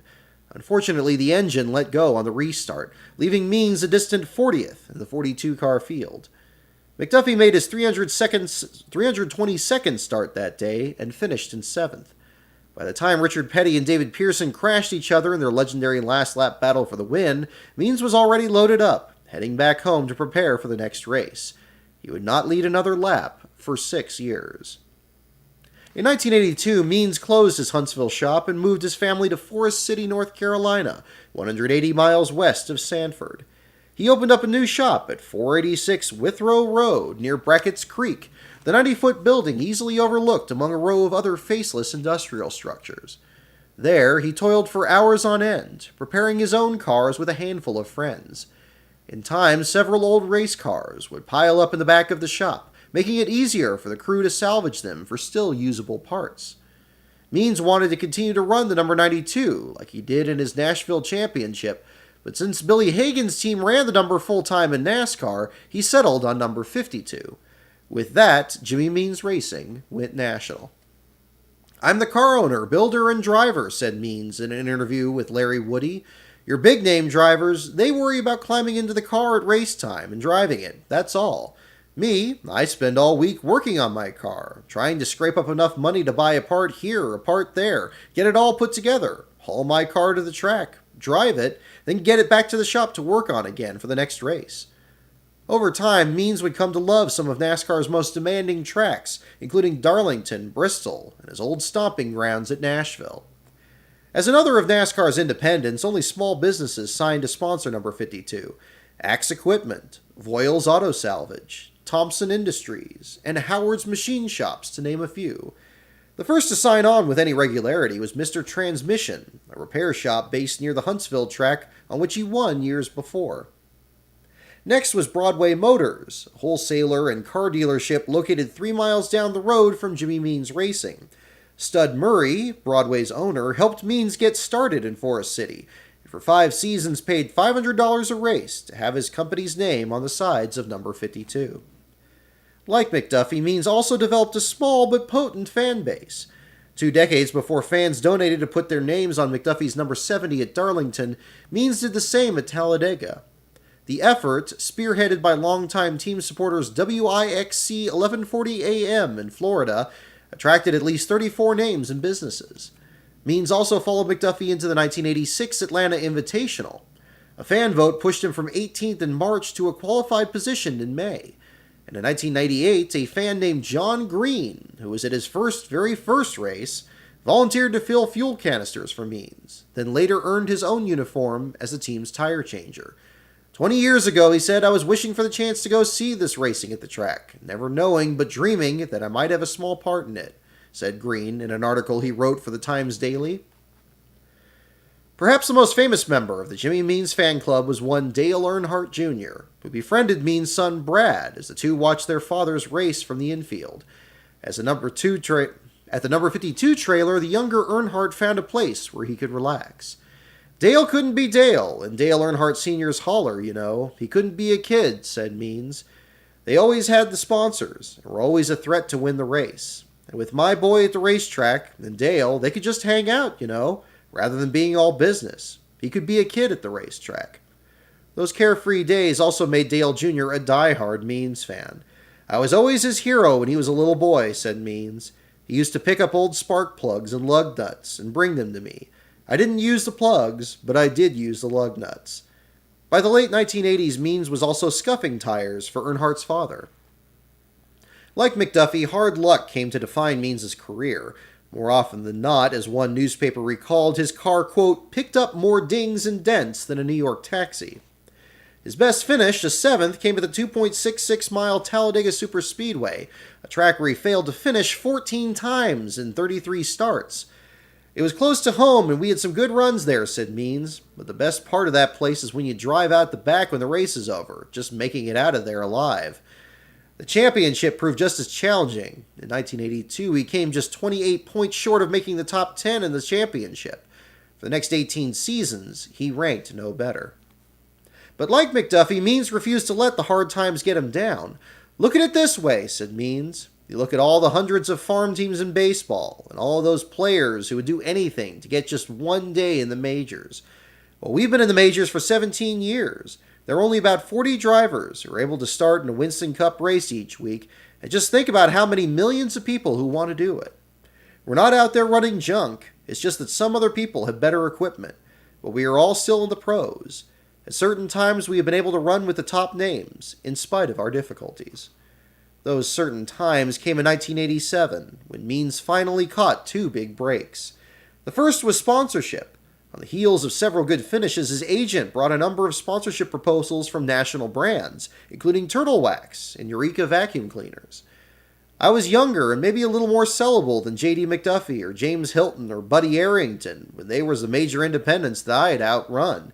And I was younger, probably 20 years younger than those guys, and they all look at that. Not that I ran better. Buddy Arrington was hard to beat because he was so dang consistent. And Buddy was fortunate. He had side help from the Petties. Maybe had some pretty decent money to take care of it. And he was a really good points racer. Maybe just the fact that I was a little bit younger. This guy was able to sell me. And I was a family man and clean cut. And had a good, no record, no felonies, he laughed. Then they did that back in the day. They did a background check on you just to see what kind of person. A corporate person's not going to get involved with you if you're not squeaky clean. The new sponsors brought Means an estimated $75,000 per year, more than he ever received previously. With this funding, the driver was able to afford new parts, and thus enjoyed one of the best performances of his career. In 1987, 1 year before its expansion into a 3/4-mile D-shaped oval, today's Richmond Raceway was a 0.542-mile bull ring, its bumpy pavement ringed with dirt and bare steel guardrails. In 22 previous starts at the track, Means earned a best finish of 10th in 1977, but 13 times came home inside the top 20. On September 13th, Means' number 52 Eureka Vacuum Cleaners Pontiac started 25th in the 32-car grid and wasn't considered a threat to win the 400-lapper. Then he took the lead on lap 64, took it again on lap 113, claimed it a third time on lap 183, and a fourth on lap 240. It wasn't until lap 245 that Dale Earnhardt was finally able to wrestle the lead away from number 52. In the closing stages, Means ran out of new tires, but still fought to preserve a top 10 finish. When the white flag flew, Means rekindled memories of Huntsville when he slid into Neil Bonnet off turn 4 in a frantic battle for position. Means kept control, but Bonnet slapped the wall, and the race ended under caution. Earnhardt took the win, but Means finished 9th, his best finish in nearly 4 years. Among those who took notice of Means that day at Richmond was car owner Rick Hendrick. In 1987, Hendrick was without one of his top drivers. The previous year, rising star Tim Richmond finished a strong third in points, racking up 7 wins. But a sickness originally called double pneumonia kept Richmond out of his number 25 Folgers Chevrolet for much of the season. After a brief return that summer in which he won twice more, Richmond climbed out of the car for the final time and ultimately died of AIDS. In Richmond's absence, Hendrick had fielded the number 35, a full-time ride for Benny Parsons with Richmond's crew, satisfying Folger's contract. But he looked at other options to put the number 25 back on track. September drew him to Jimmy Means. On September 30th, Hendrick offered Means a one-race deal to run for him at the team's home track, the Charlotte Motor Speedway, for the 500-mile event on October 11th, 1987. With the blessing of Eureka, Means would drive a fast red Folgers Chevrolet, the number 25 swapped to the driver's familiar number 52. Dennis Conner, who would go on to win Hendrick 3 championships in NASCAR's Camping World Truck Series, served as Means' crew chief. With a brand new driver's uniform with Jimmy Smut Means embroidered on the chest, the Alabama driver climbed aboard for qualifying, jammed the pedal down, and put up the 5th fastest lap, the best qualifying run of his career. "It's a chance of a lifetime," Means said. "It's a chance to show what I can do when I have the right equipment." That Sunday, Means rolled off just 1 row behind his teammates Parsons in second, and 1986 Daytona 500 winner Jeffrey Bodine in third. At the start, he dropped back a couple positions, holding fast to a top 10 and perhaps his first win in his 316th start. Sadly, it didn't end that way. On lap 21, Bodine made contact with another driver, triggering a multi-car crash at the front of the pack. Unable to avoid it, Means was collected, destroying the right front and right rear of his Chevrolet. Just as in his Winston Cup debut, a promising start ended with an early exit, leaving him 40th of 42. Dale Earnhardt Jr., who watched it all happen from his family's condo at the track, couldn't believe it. "I cried and cried and cried," he said. "I just couldn't believe it. A man dug so hard for so long to have a chance like that. How could this world be like that? It hurt me for a long time." Means, ever the optimist, shrugged it off and walked away. "It's a shame something else didn't come of it," he said later, "but that's life." Curiously, Rick Hendrick had also offered JD McDuffie a ride in the Folgers car at Talladega earlier that year. "He was very quiet when he told me that," recalled Marty Burke. "He called me over and said, 'I've got something to tell you.' And I said, 'What's that?' And he said, 'You've got to come to Talladega.' And I said, 'Why?' And he said, 'I might be driving a Hendrick car.' And I said, 'What?' And he said, 'Yeah, they called me and they said they're trying to get it ready. They want me to drive it.' And I'm like, 'I'll be there.' Unfortunately, the deal didn't come together in time. They didn't get the car done. They called him the week before and they didn't get the car done. But yeah, that would have been neat to see." After the Charlotte wreck, Jimmy Means went back to work in Forest City. Eureka stayed with him as a sponsor through 1988. "We like the spirit and persistence shown by Jimmy Means Racing, and that helped us decide to sponsor him for the full season this year," said Eureka's advertising manager Dick Smith. "We're far from a full sponsorship, but it's substantial enough that it's more than I've had in the last 12 years, said Means. "We've made the shows. We just need to get our engine problems straightened out. There's nowhere to go but up from here." The sponsorship secured him 3 new cars for a fleet of 5.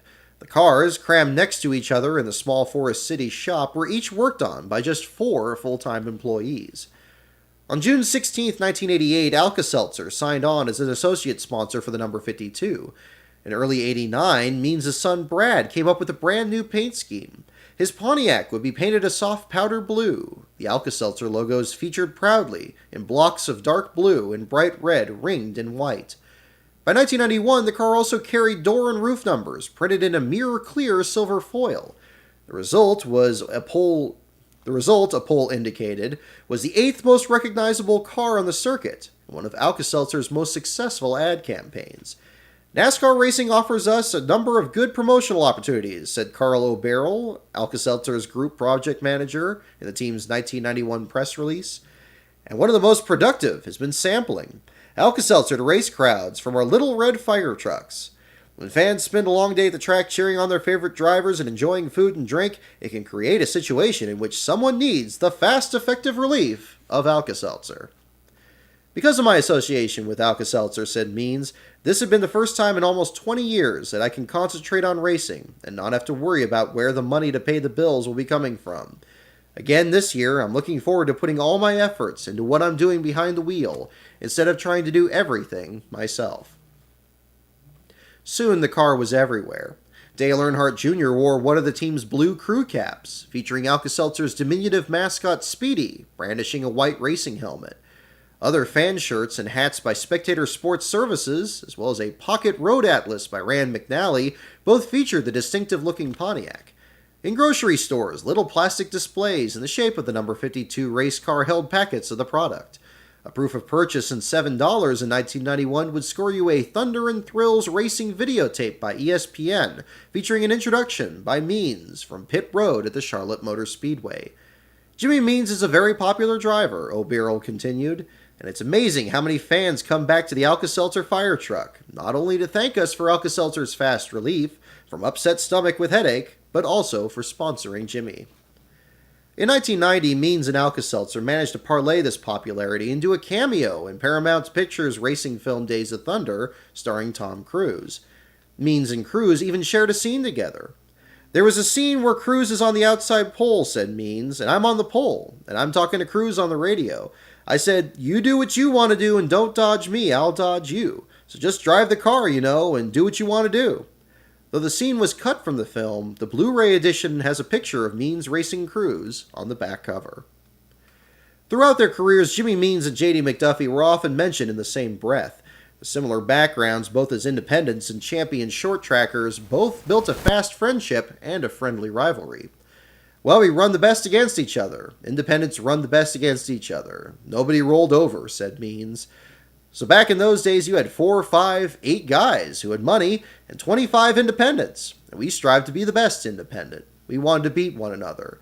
I think we had a race within a race. No, we didn't outrun the big guys, Yarborough or Petty or Pearson or whatever, but when we left there, we were best in class, and we held our heads high. In 1978, McDuffie trusted Means to help shake down his car at Darlington. JD come over there and said, Jimmy, will you drive my car? He said. I can't seem to get around. Can't seem to get up to speed. So I said, yeah, sure, JD. So here I am, maybe 120 pounds sitting in JD's car, and he's maybe 200, 210. So I go out there and ride the thing a few laps, come back in, and said, JD, this car drives great. You just need brakes on this thing. In my estimate, that's all he needed. So it was just where he had the confidence in me, They trusted me to give some feedback on his car. I love JD to death, he said. Nobody with a bigger heart than what he had, and his heart was for racing, He didn't want the glitz and the glitter. He wanted the money, so he could keep racing. And we all did. That's what. We raced off the purse. You had to make the races. And it was devastating when I missed a lot of races. He missed a lot of races. Kind of hard to get to next week when you don't make the race previously. In 1991, Means faced many of the same struggles as his friend. Through the first 17 rounds of the season, Means failed to qualify 3 times and finished no better than 20th, leaving him a distant 34th in points.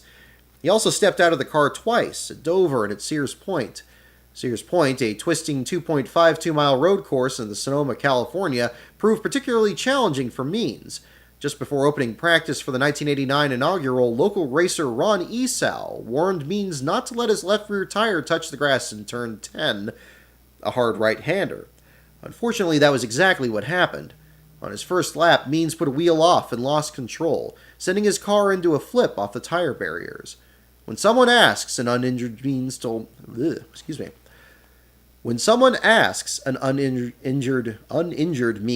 reporters, "Tell them I dodged a deer that was on the track." The crew managed to repair the car, but the wreck ultimately cost him a spot in the field. At Dover and Sears Point, Means handed the wheel to Texan driver Bobby Hillen Jr. Hillen entered the 91 season without a ride, but had so far managed to make every race by driving for multiple teams. When Hillen was again without a ride in May, Means put him in the number 52. Despite a fuel pickup problem which required extra stops, Hillen finished a respectable 19th at Dover and 21st at Sears Point.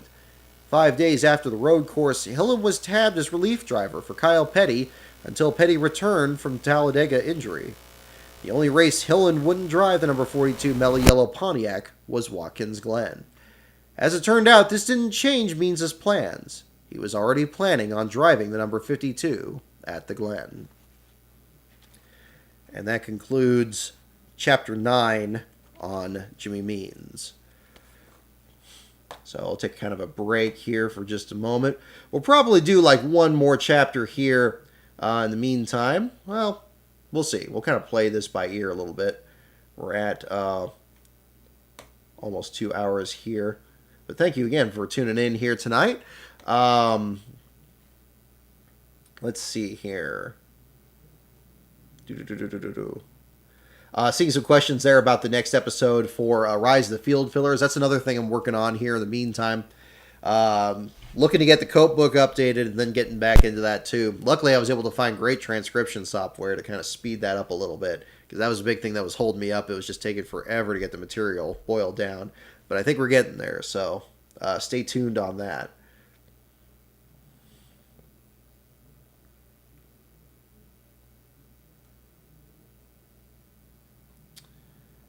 Alrighty. Okay. Oh, yep. Anticipated your comment there. There you go. Yeah, Rise of the Field Fillers. So that's coming up in a little bit. So it's in the process here.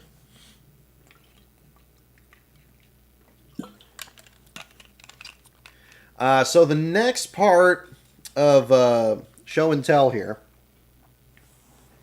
is I want to bring this out here. I think I brought this out for our Michigan show a while back here, because it ultimately, I think it was when Father Rose brought up JD's name during the opening ceremonies for Michigan. I might have brought this up here. What I have here for another section here is original fan club newsletter, the last one that was published after what happened at Watkins Glen in 1991. And for this section here, I was going to read some of this as well to add a little bit of extra context here. Now, I mentioned Mike Demers earlier. You saw a picture of him there at Pocono back in 1988.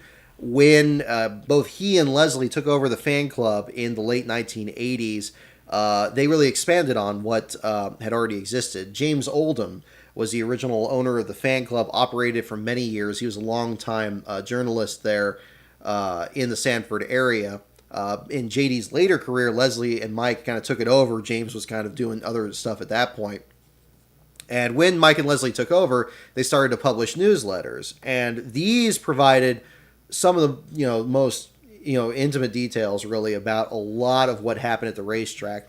Really the equivalent of like what you would see like on social media or something these days. Like if you consolidate all that together into a cohesive narrative, it's like, much more than that, what I mean? And so that was kind of a big thing. So I was going to go ahead and read from some of this here on this, and then maybe we'll do one more chapter in that, and we'll wrap up the show here for tonight. And if you guys have any other questions or anything, don't hesitate to chime in here at the same time. What's interesting is here, so here's the newsletter initially. I believe I posted these on the Patreon as well, so you can download them in PDF. So if you're a Patreon member, I think I had that for everybody, for every level, not just the $10 level. If it was for that, I'm going to adjust that, because I want to make sure anybody that's in the Patreon can download these. I scanned all of these, so if you've seen these already, this is where they have it. This is the August 1991 edition. And it starts with a letter, I believe, from Leslie, and then Mike wrote. Let's see, I think this is Leslie at the beginning. It might be Mike through it. Okay, no, it's Leslie at the beginning, and then Mike's race report afterward. So we have that. So we'll probably read those off. What's also included in here is an original JD McDuffie fan club T-shirt order form. So I'll show that on here. I think I scanned one of these a while back. These were processed back through the old Sun's Auto Supply shop for years. That's where they handled the mailing. $12 with postage and tax back then, sent to the shop on Haddon Avenue in Westmont, New Jersey. So there's that in there. Okay, and then we also included a picture. You saw this earlier. It's that same picture of JD working on the left front wheel suspension parts there. An original photo of that was included in this as well. So you got that. No writing on the back of it, but you can see the print of that as well. So I'll set those aside over here.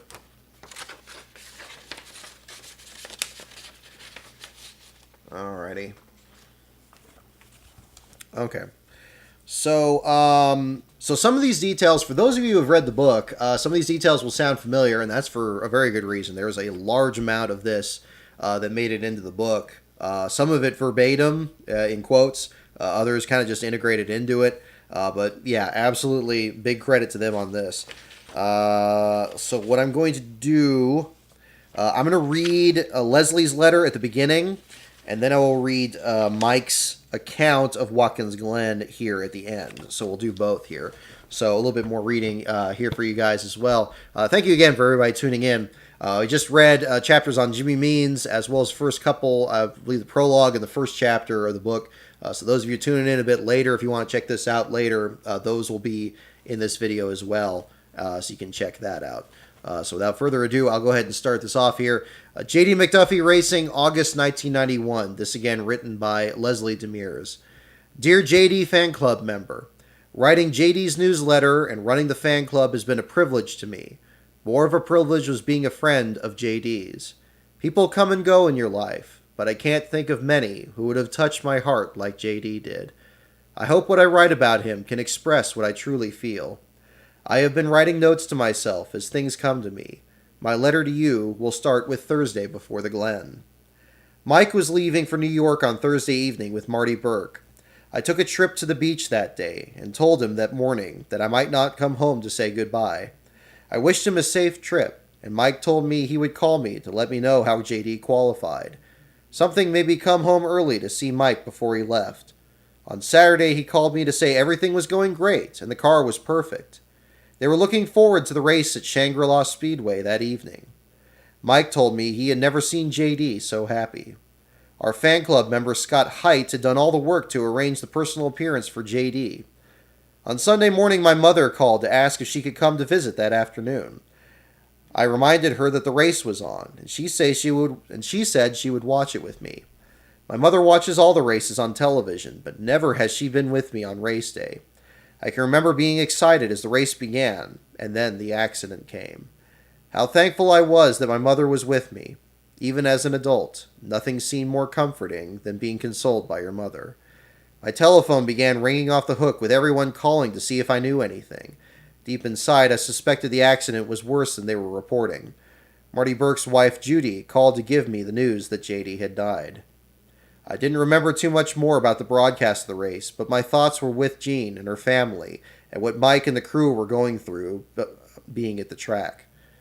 My phone rang all day. I waited all day to hear from Mike, but I never got his call. I rationalized what he must be going through. Marty called at 10 to tell me Mike was on his way home and that he was driving Old Blue and the crashed race car home to New Jersey. I don't think I could have been any prouder of Mike than that he had the strength to drive home in that truck. When Mike came up our front walk, he had his head down. I opened the front door to hold him, and all I noticed was the smell of JD on Mike. Mike gave up smoking cigars years ago. Mike and I talked for a while, and he went to bed exhausted.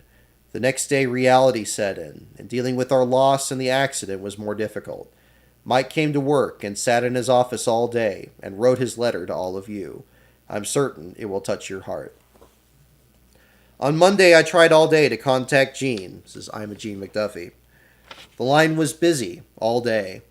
Finally, at 9 p.m., we got through. I told Jean's sister my name and that I was from the fan club president.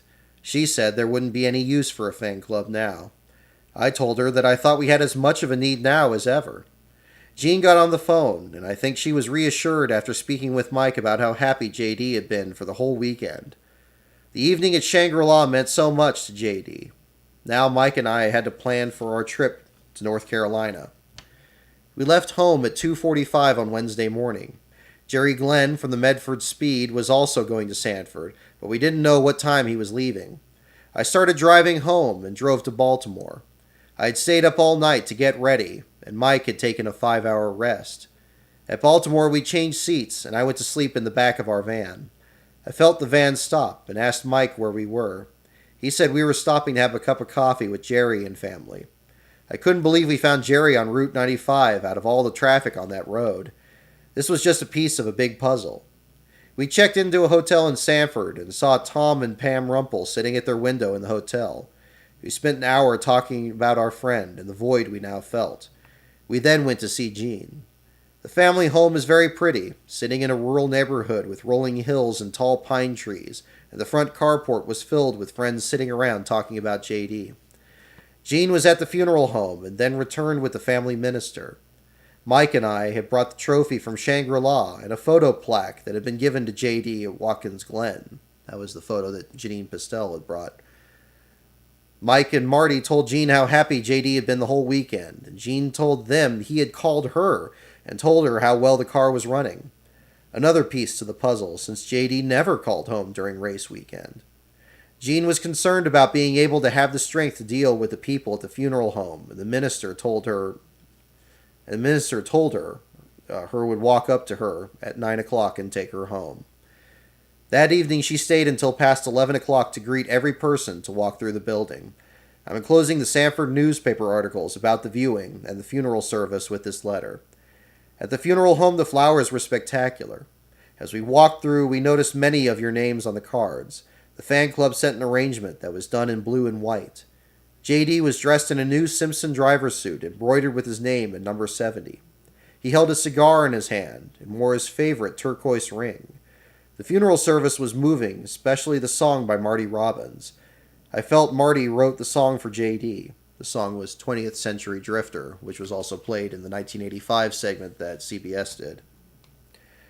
After the funeral, we went back to the house, where we talked about our hero. Gene played us several videos of different pieces that were done about JD, and 2 of his favorite sports videos. On Friday, Gene came to breakfast with us in the Burks, and we talked about the future, and she asked us to keep the fan club going, so we continue on. There are many things that we would like to accomplish, and this is one of the reasons why the fan club will go on. We would like to see the number 70 permanently retired. We would also like to see Old Blue in the race car in a museum. A fan club member wrote to see if we can campaign to get the newest bleachers at Atlanta Speedway named after JD. And we would like to see JD named the Hall of Fame. We will need your support to see these things through. We have been called by many of you, and many have sent cards. We thank you for your kindness. In one of our last letters, we asked for help for Dorothy Hickman, and she received the photo that she needed. She called to tell me she finally met JD at the Big Apple Market when he appeared there with Dave Marcus and Jimmy Means. Gary and Kathy Westfall asked for their fan club t-shirts so they could wear them when they went to Sanford to visit a family member. They stop at the garage to see JD when they get to Sanford, and they wrote to tell me how happy JD was to see them wearing their shirts. While at Pocono, I was sitting on pit wall and I noticed a JD t-shirt on a lady walking down pit road. I called to her, and I had the chance to meet Tony and Bill of Allentown, Pennsylvania.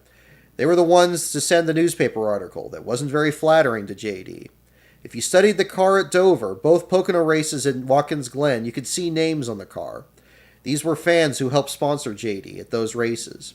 Thanks again to Ken and Nancy for the Dover races, Cliff, Cherry, and Scott Height for the Pocono races, and Kathy and Neil at Watkins Glen. In the last newsletter, you received a photo of the red car from Dover. I apologize for the photo was not the one we picked out. The photo lab printed 450 of the wrong print, and it looked like a commercial for Suns and Medford Speed. Enclosed this time is a photo of JD working on the car at the Glen, and the second photo is of the JD McDuffie Racing Pontiac on the grid at the Glen. I'm sure you will treasure them. I'm sure the picture of the 70 was that first one, that side view. I don't have firm confirmation. It just had the picture of him working on the car, so that's certainly in there. We have the fan club t-shirts for sale. We have run out of 2 sizes, but new ones are being printed now. When I first ordered the shirts, I had the white ones printed with red lettering to match the red car at Dover. I have now changed the white shirts to have royal blue lettering. Enclosed is a t-shirt order form. All profits from the sale of the shirts go to Gene. If you recently sent an order for t-shirts, it will be filled the day I receive them. Again, we would like to thank Joe Pataccio of JPTs in Philadelphia for the shirts. I would like to thank our faithful core of fan club members who have been with us since we took over the fan club. You all know how important you were to JD. Tom Rumpel told me that without his fans and our support, JD couldn't have continued much longer. He said we all gave JD a second wind. We have tripled our fan club membership, so to all of you, welcome. Let me explain how we operate the fan club. Bear with me, older members. Mike and I at Suns Auto wanted to be involved in racing, so we made the connection with JD and helped him in a small way. When we joined his fan club, we never received anything, so we questioned Gene and JD about this. They asked if we would run the fan club. We write 3 to 4 letters per year and send photos of interest. Your membership also includes a discount on JD McDuffie merchandise at the Rolling Shirt Shack trailer. Just present your membership card for a 10% discount. All funds sent to us go directly to the McDuffie family. Again, we would like to thank JD's faithful sponsors and ask that you might support them also. Tom and Pam Rumpel and family at Rumpel Furniture in Elkin, North Carolina. Marty and Judy Burke of Classic Trophies in Hatboro, Pennsylvania. Jerry and Myrna Glenn and family of Medford Speed in Vincenttown, New Jersey. Don and Kay Tyndall of Runabout Auto Sales in Dunn, North Carolina, and Oakey, Florida. Mike and Leslie Demers of Sons Auto Supply in Westmont, New Jersey. In closing, I mentioned several events, such as my mother being with me, JD's call to Gene, beating Jerry on Route 95, winning the race at Shangri-La, and many more that Gene has told me, and that a few of you have told me. Why I mention this is that I feel that the tragedy at the Glen was part of a bigger picture, maybe fate. I know JD is in Victory Circle, and I hope all of us can live our life with the same dedication and determination that he did. We'll write again in November. Thanks again for your kindness. Leslie Demers, Sons Auto Supply. And that's the conclusion of Leslie Demers' letter here. I will now be reading the section that Mike Demers wrote, summarizing the weekend at the Glen in particular. This, again, you will hear several details of this from the book itself, and again, in particular context here. So we'll go ahead and we'll read this here next. August 8th to 11th at Watkins Glen. JD made the long drive from Sanford with Colonel Don from Runabout Auto Sales following. Old Blue, JD's crew cab Chevy car hauler, lost a wheel cylinder on the rear wheel, which JD fixed by plugging the brake line with a pop rivet. JD continued on with 3-wheel brakes at 35 miles per hour. At the track, JD borrowed a set of used tires to help set up the chassis. His practice times were better than any of his previous outings. The 70 sported a brand new carburetor, a new close ratio transmission, and a new powerful McDuffie Medford Speed. The rain on Friday morning disrupted practice sessions and caused a scarcity of time. JD did not want to spend $1,000 on it, especially since only 40 cars were trying to competition. Just before our qualifying time, the 9 car, Bill Elliott, loaned JD a set of 1-lap tires to qualify with. This is when it was discovered that the first set of tires were the wrong compound. There was no time to adjust the chassis before qualifying, and the car pushed real hard through the S's. Qualifying time was respectable. We knew we could improve. The tires were returned to the 9 car, and finally a set of used tires from the 4 car, Ernie Irvin, were mounted on the 70's wheels so that JD could set up the car on correct tires. The garage closed 7:30 on Friday. JD and the 3 of the crew enjoyed a steak dinner at the Guthrie Inn at Sayre, Pennsylvania. Saturday morning, up at 5:30, eat breakfast, out to the track. Part of the crew had arrived earlier and were cleaning the car and removing the shock absorbers. The shocks were checked and repaired at the Bilstein trailer. New front brake rotors were installed. Front and rear wheel bearings were inspected and repacked with grease. A new oil pump drive belt was installed. A new transmission oil pump was installed. The front sway bar was changed. The chassis was adjusted. New brake pads were installed on the rear, and the cooling hose were rerouted to better cool the brakes and transmission cooler. JD made 1 practice lap to test the suspension changes. He was very satisfied. The valves were adjusted, and the spark plugs were checked while the engine was hot. The AC representative recommended leaning out the mixture, which was done. 1 more practice lap. The car performed good, and no oil leaks. The 70 is ready. It is 3:30 Saturday, and JD is invited to a match race at Shangri-La Speedway in Owego, New York. JD and 12 of the crew are greeted and treated royally. Scott Height, fan club member and sponsor, shows the track to JD. JD signs autographs from 6 o'clock to 7:30. I set up the fan club booth and sign new members and sell fan club t-shirts. JD is in the pits talking to racers and autographing hats, helmets, shirts, race cars, tow trucks, and anything else presented to him. JD is laughing and talking, having a real good time. A race with 8 A race with 8 late model stocks puts JD in a blue number 07 1986 Monte Carlo, a very well prepared race car. JD is racing some members of the Earnhardt team and some local drivers. Starting from the outside rear, he passes all of the other cars on the first lap. JD, always the gentleman, runs hard enough to win, but not hard enough to embarrass the others. JD pulls into victory lane. He feels good and looks good. Photographers are snapping 100 pictures, and JD is shaking 100 hands. The promoter presents JD with a winner's plaque and slides a $100 bill into his hand. It has been a good night for everyone. Sunday, 5:30 wake-up call, race day. JD and 5 of his crew enjoy a hearty breakfast. JD proudly buys with his newly won $100 bill. No one protests. One stop for ice and cokes, then onto the track. JD once again appoints me to the crew chief. I post the crew duties. Front tires, Ed from New York. Rear tires, Marty from Pennsylvania.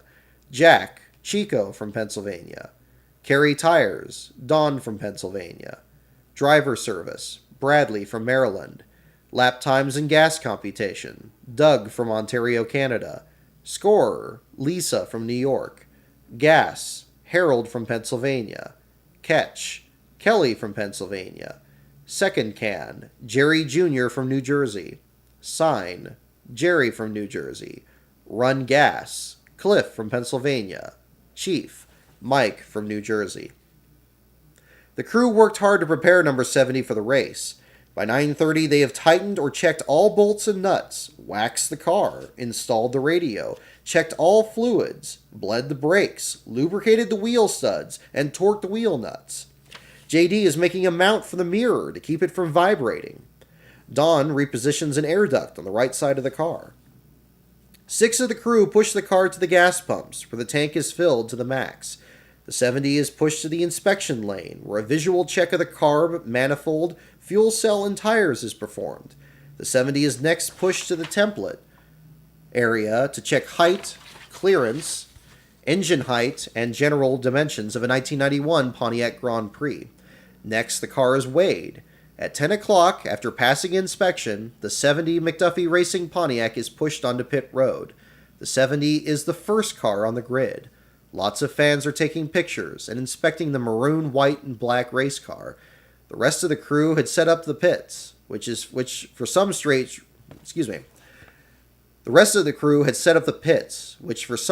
reason was pit 5 between the 24 of Dorsey Schrader and the 11 car of Jeff Bodine. At 10:50, JD and I head to the area of the garage where the drivers' meeting will take place. Ernie Irvin compliments JD for cleaning up at Owego. JD sees his name on a beam 20 feet in the air and wonders aloud about who wrote it. After the drivers' meeting, JD relaxes in Old Blue and changes into his blue and white driver's uniform. After driver's introduction, JD is belted into the number 70. He finds his glasses, which he lost at Pocono. They were wedged into the seat. A JD fan banner appears across from our pits. ESPN uses our tire to shoot through at a pre-race tire report. This is a report that John Kernan does at the beginning of the broadcast. You'll see that it looks through the center of the tire and then looks at him. JD is ready to race. No need to ride around today. JD loves road courses. His driving ability can shine. The field makes 2 warm-up laps. JD makes a radio check. Mike, can you hear me? Loud and clear, JD. JD left us as a winner. He had a smile because he was passing cars, racing. Everything seemed right. I was asked to drive Old Blue out of New York. After a coffee stop along the way, I tried to start the truck. Nothing. No click. Nothing. Somehow my left hand fell on a toggle switch on the dash. The truck started. Thanks, JD. You are 1 lap ahead of us. I am sad for myself, for all of JD's fans, friends, and family. Everyone that knew he was soon his friend. This may be the last fan club letter, but I will always be a fan. The club helped JD and family through some rough times, both spiritually and monetarily. I thank all of you, the fans, the fan club members, the sponsors, the other drivers and teams, crew members, NASCAR, suppliers, and media for even the smallest help given to JD. The wife and grandson of JD need our help more than ever. Please make your contributions payable to the JD McDuffie Memorial Fund. I will be asking NASCAR to retire JD's number. I believe he earned the retirement of this number by driving under it for over 28 years. I will need fan and media support on this. Please help. The car belongs to Marty Burke of Classic Trophies in Hatboro, Pennsylvania. Marty plans to restore the car as it finished at Pocono and place it in a museum. Gene's first thoughts are to store Old Blue in the shop. Hopefully we can find a truck, or a transportation museum interested in preserving this piece of American culture. Please write or call if you want to talk or share something with our other fan club members. I'm most fortunate to have known this man. Thanks for the prayers. Mike Demers, acting crew chief, fan club co-writer, sponsor, and friend. And that concludes Mike Demers' letter after that. So this newsletter was sent out to all fans. I anticipate it was in envelopes just like this.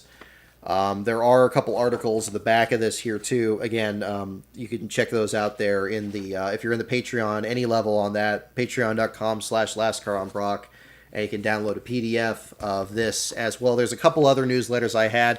Some of them, unfortunately, are incomplete, but luckily this one in particular is the complete one. So it has this, and it also has information about the July Pocono race that preceded the Watkins Glen event. So we have that as well. We're going to do one more. I'll do one more chapter here, and then we'll probably wrap up the show. Kind of a longer one here tonight. And we'll certainly jump into that here. Okay. So let's see here. I'm just thinking what would be a good one. I think that one covers a lot of August 11th actually pretty well. Let's see here. Maybe.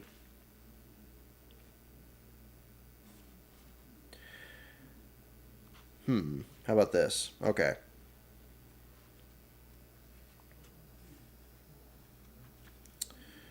Let's see.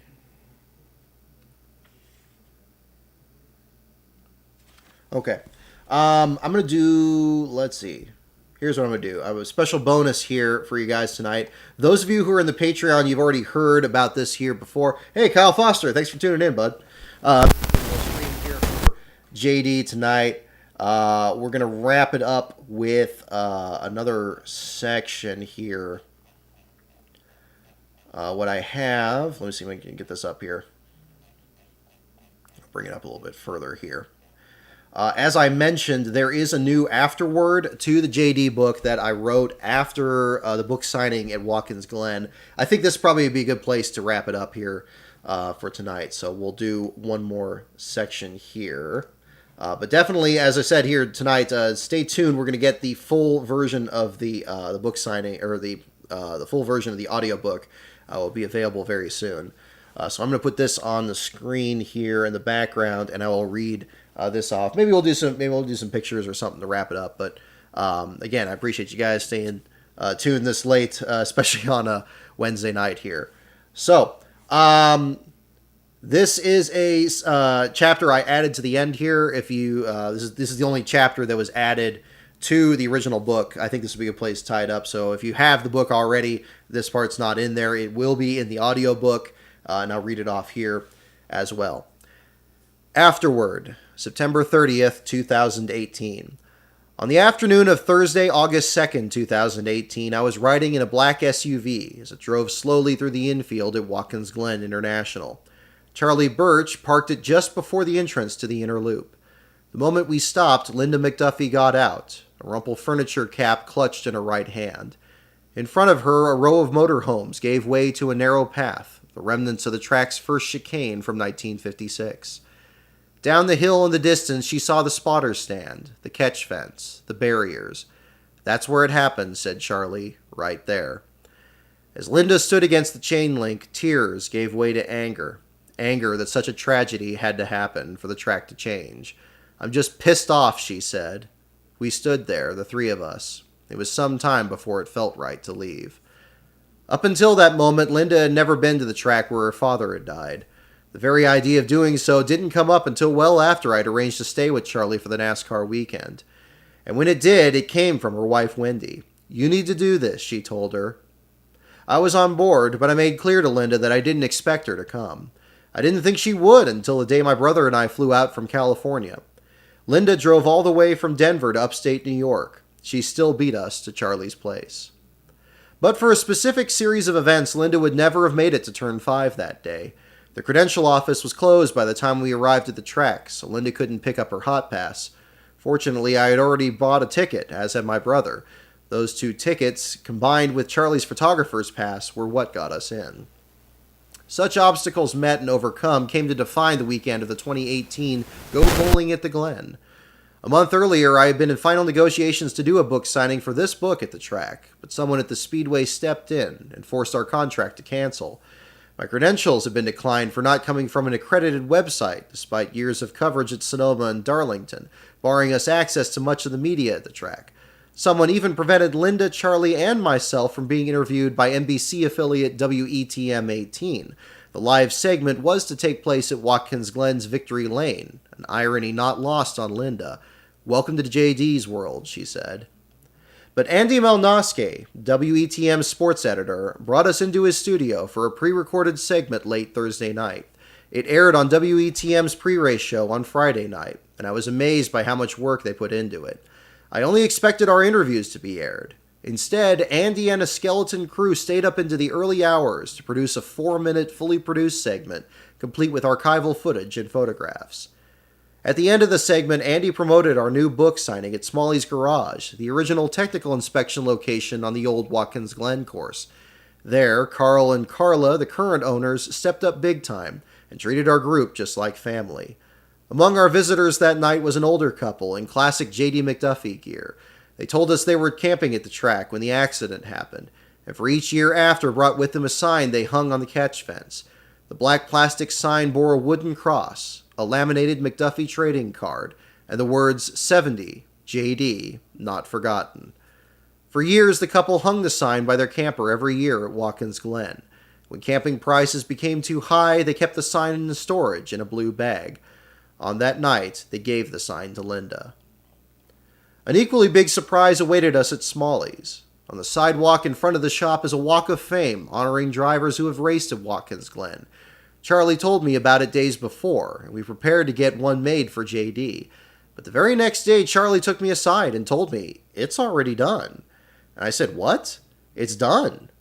Apparently, the International Motor Racing Research Center, or the IMRRC at Watkins Glen, had already had it made. Bill Green from the IMRRC presented it to Linda at the signing. Now, when you're in downtown Watkins Glen, walk past the starting line of the original road course Cameron Argetsinger envisioned in 1948. On the sidewalk, engraved in stone, JD McDuffie can be found among the track's greats. A man no longer forgotten.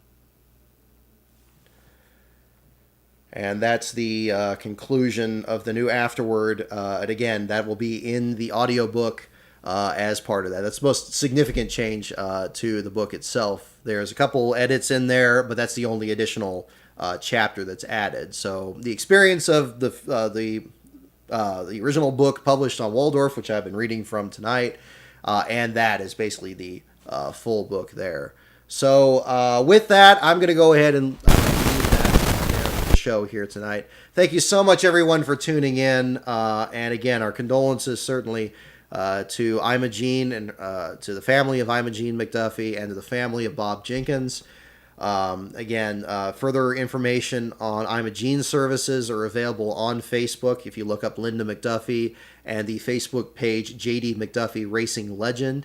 I will also bring up at the same time that in lieu of flowers, Linda McDuffie has pointed out that she would suggest that donations would be made to a GoFundMe that will be for making a painting, a mural rather, in honor of JD McDuffie in Sanford. That GoFundMe is still available. There's additional information on that. I'll post a link to it in my Twitter page there as well. but that is still ongoing there. So again, 30 years later, I think there's a lot that can be said about the years that have happened since JD McDuffie's accident. Certainly, the state of NASCAR itself and the plight of the owner-driver is now, so far removed from what NASCAR is like these days. You still have some owner-drivers in the Xfinity Series, and there still are competitors that are trying to make names for themselves. Even just this most recent weekend, you talk about Brad Perez's run in ARCA, not an owner-driver effort, but again, newcomers coming into the sport. All of them negotiating that chicane on the back straightaway, which was added after JD's accident. Thankfully, there's not been a fatality at Watkins Glen since 2011. I believe there's an SCCA competitor, Ken Buechel, I believe his name was, since then. Again, JD McDuffie, a tremendous figure in the sport, though not for the same reasons that perhaps many are talked about in the Hall of Fame, just for perseverance and for staying in the sport for as long as he had, and staying in the sport that he clearly loved right to the end, as Mike Joy put it. They were all in from the start to the very finish there. I want to thank all of you out there for taking a moment to remember JD today. I love all the tweets and the pictures that were shared. I know that Linda and the family really appreciate that at this time. If you're interested in more information about JD, I encourage you to, again, check out my site and check out this book as well, and the audiobook that will be available in the near future as well. So in the meantime, thank you again, everyone, for tuning in on our show here tonight, a special show here this Wednesday. I know it's kind of a longer show here tonight, but I appreciate you guys tuning in. And again, congratulations to those of you that awarded the Diecast from earlier. I really want to make sure that, again, as many people have those as possible. Those will be in the mail this week. The 5 winners, in case you're just coming into the show now, that's now been posted on my Twitter account there. So as soon as I get those addresses, I'll send those out at the same time here. So have a great evening, everyone. Have a safe week. Our next show is going to be this Sunday after the Indianapolis weekend to cover the Xfinity Series and the Cup Series action on a regular weekly show. And we will go from there. So thank you very much, everyone, for tuning in. Have a great evening, and Godspeed, JD.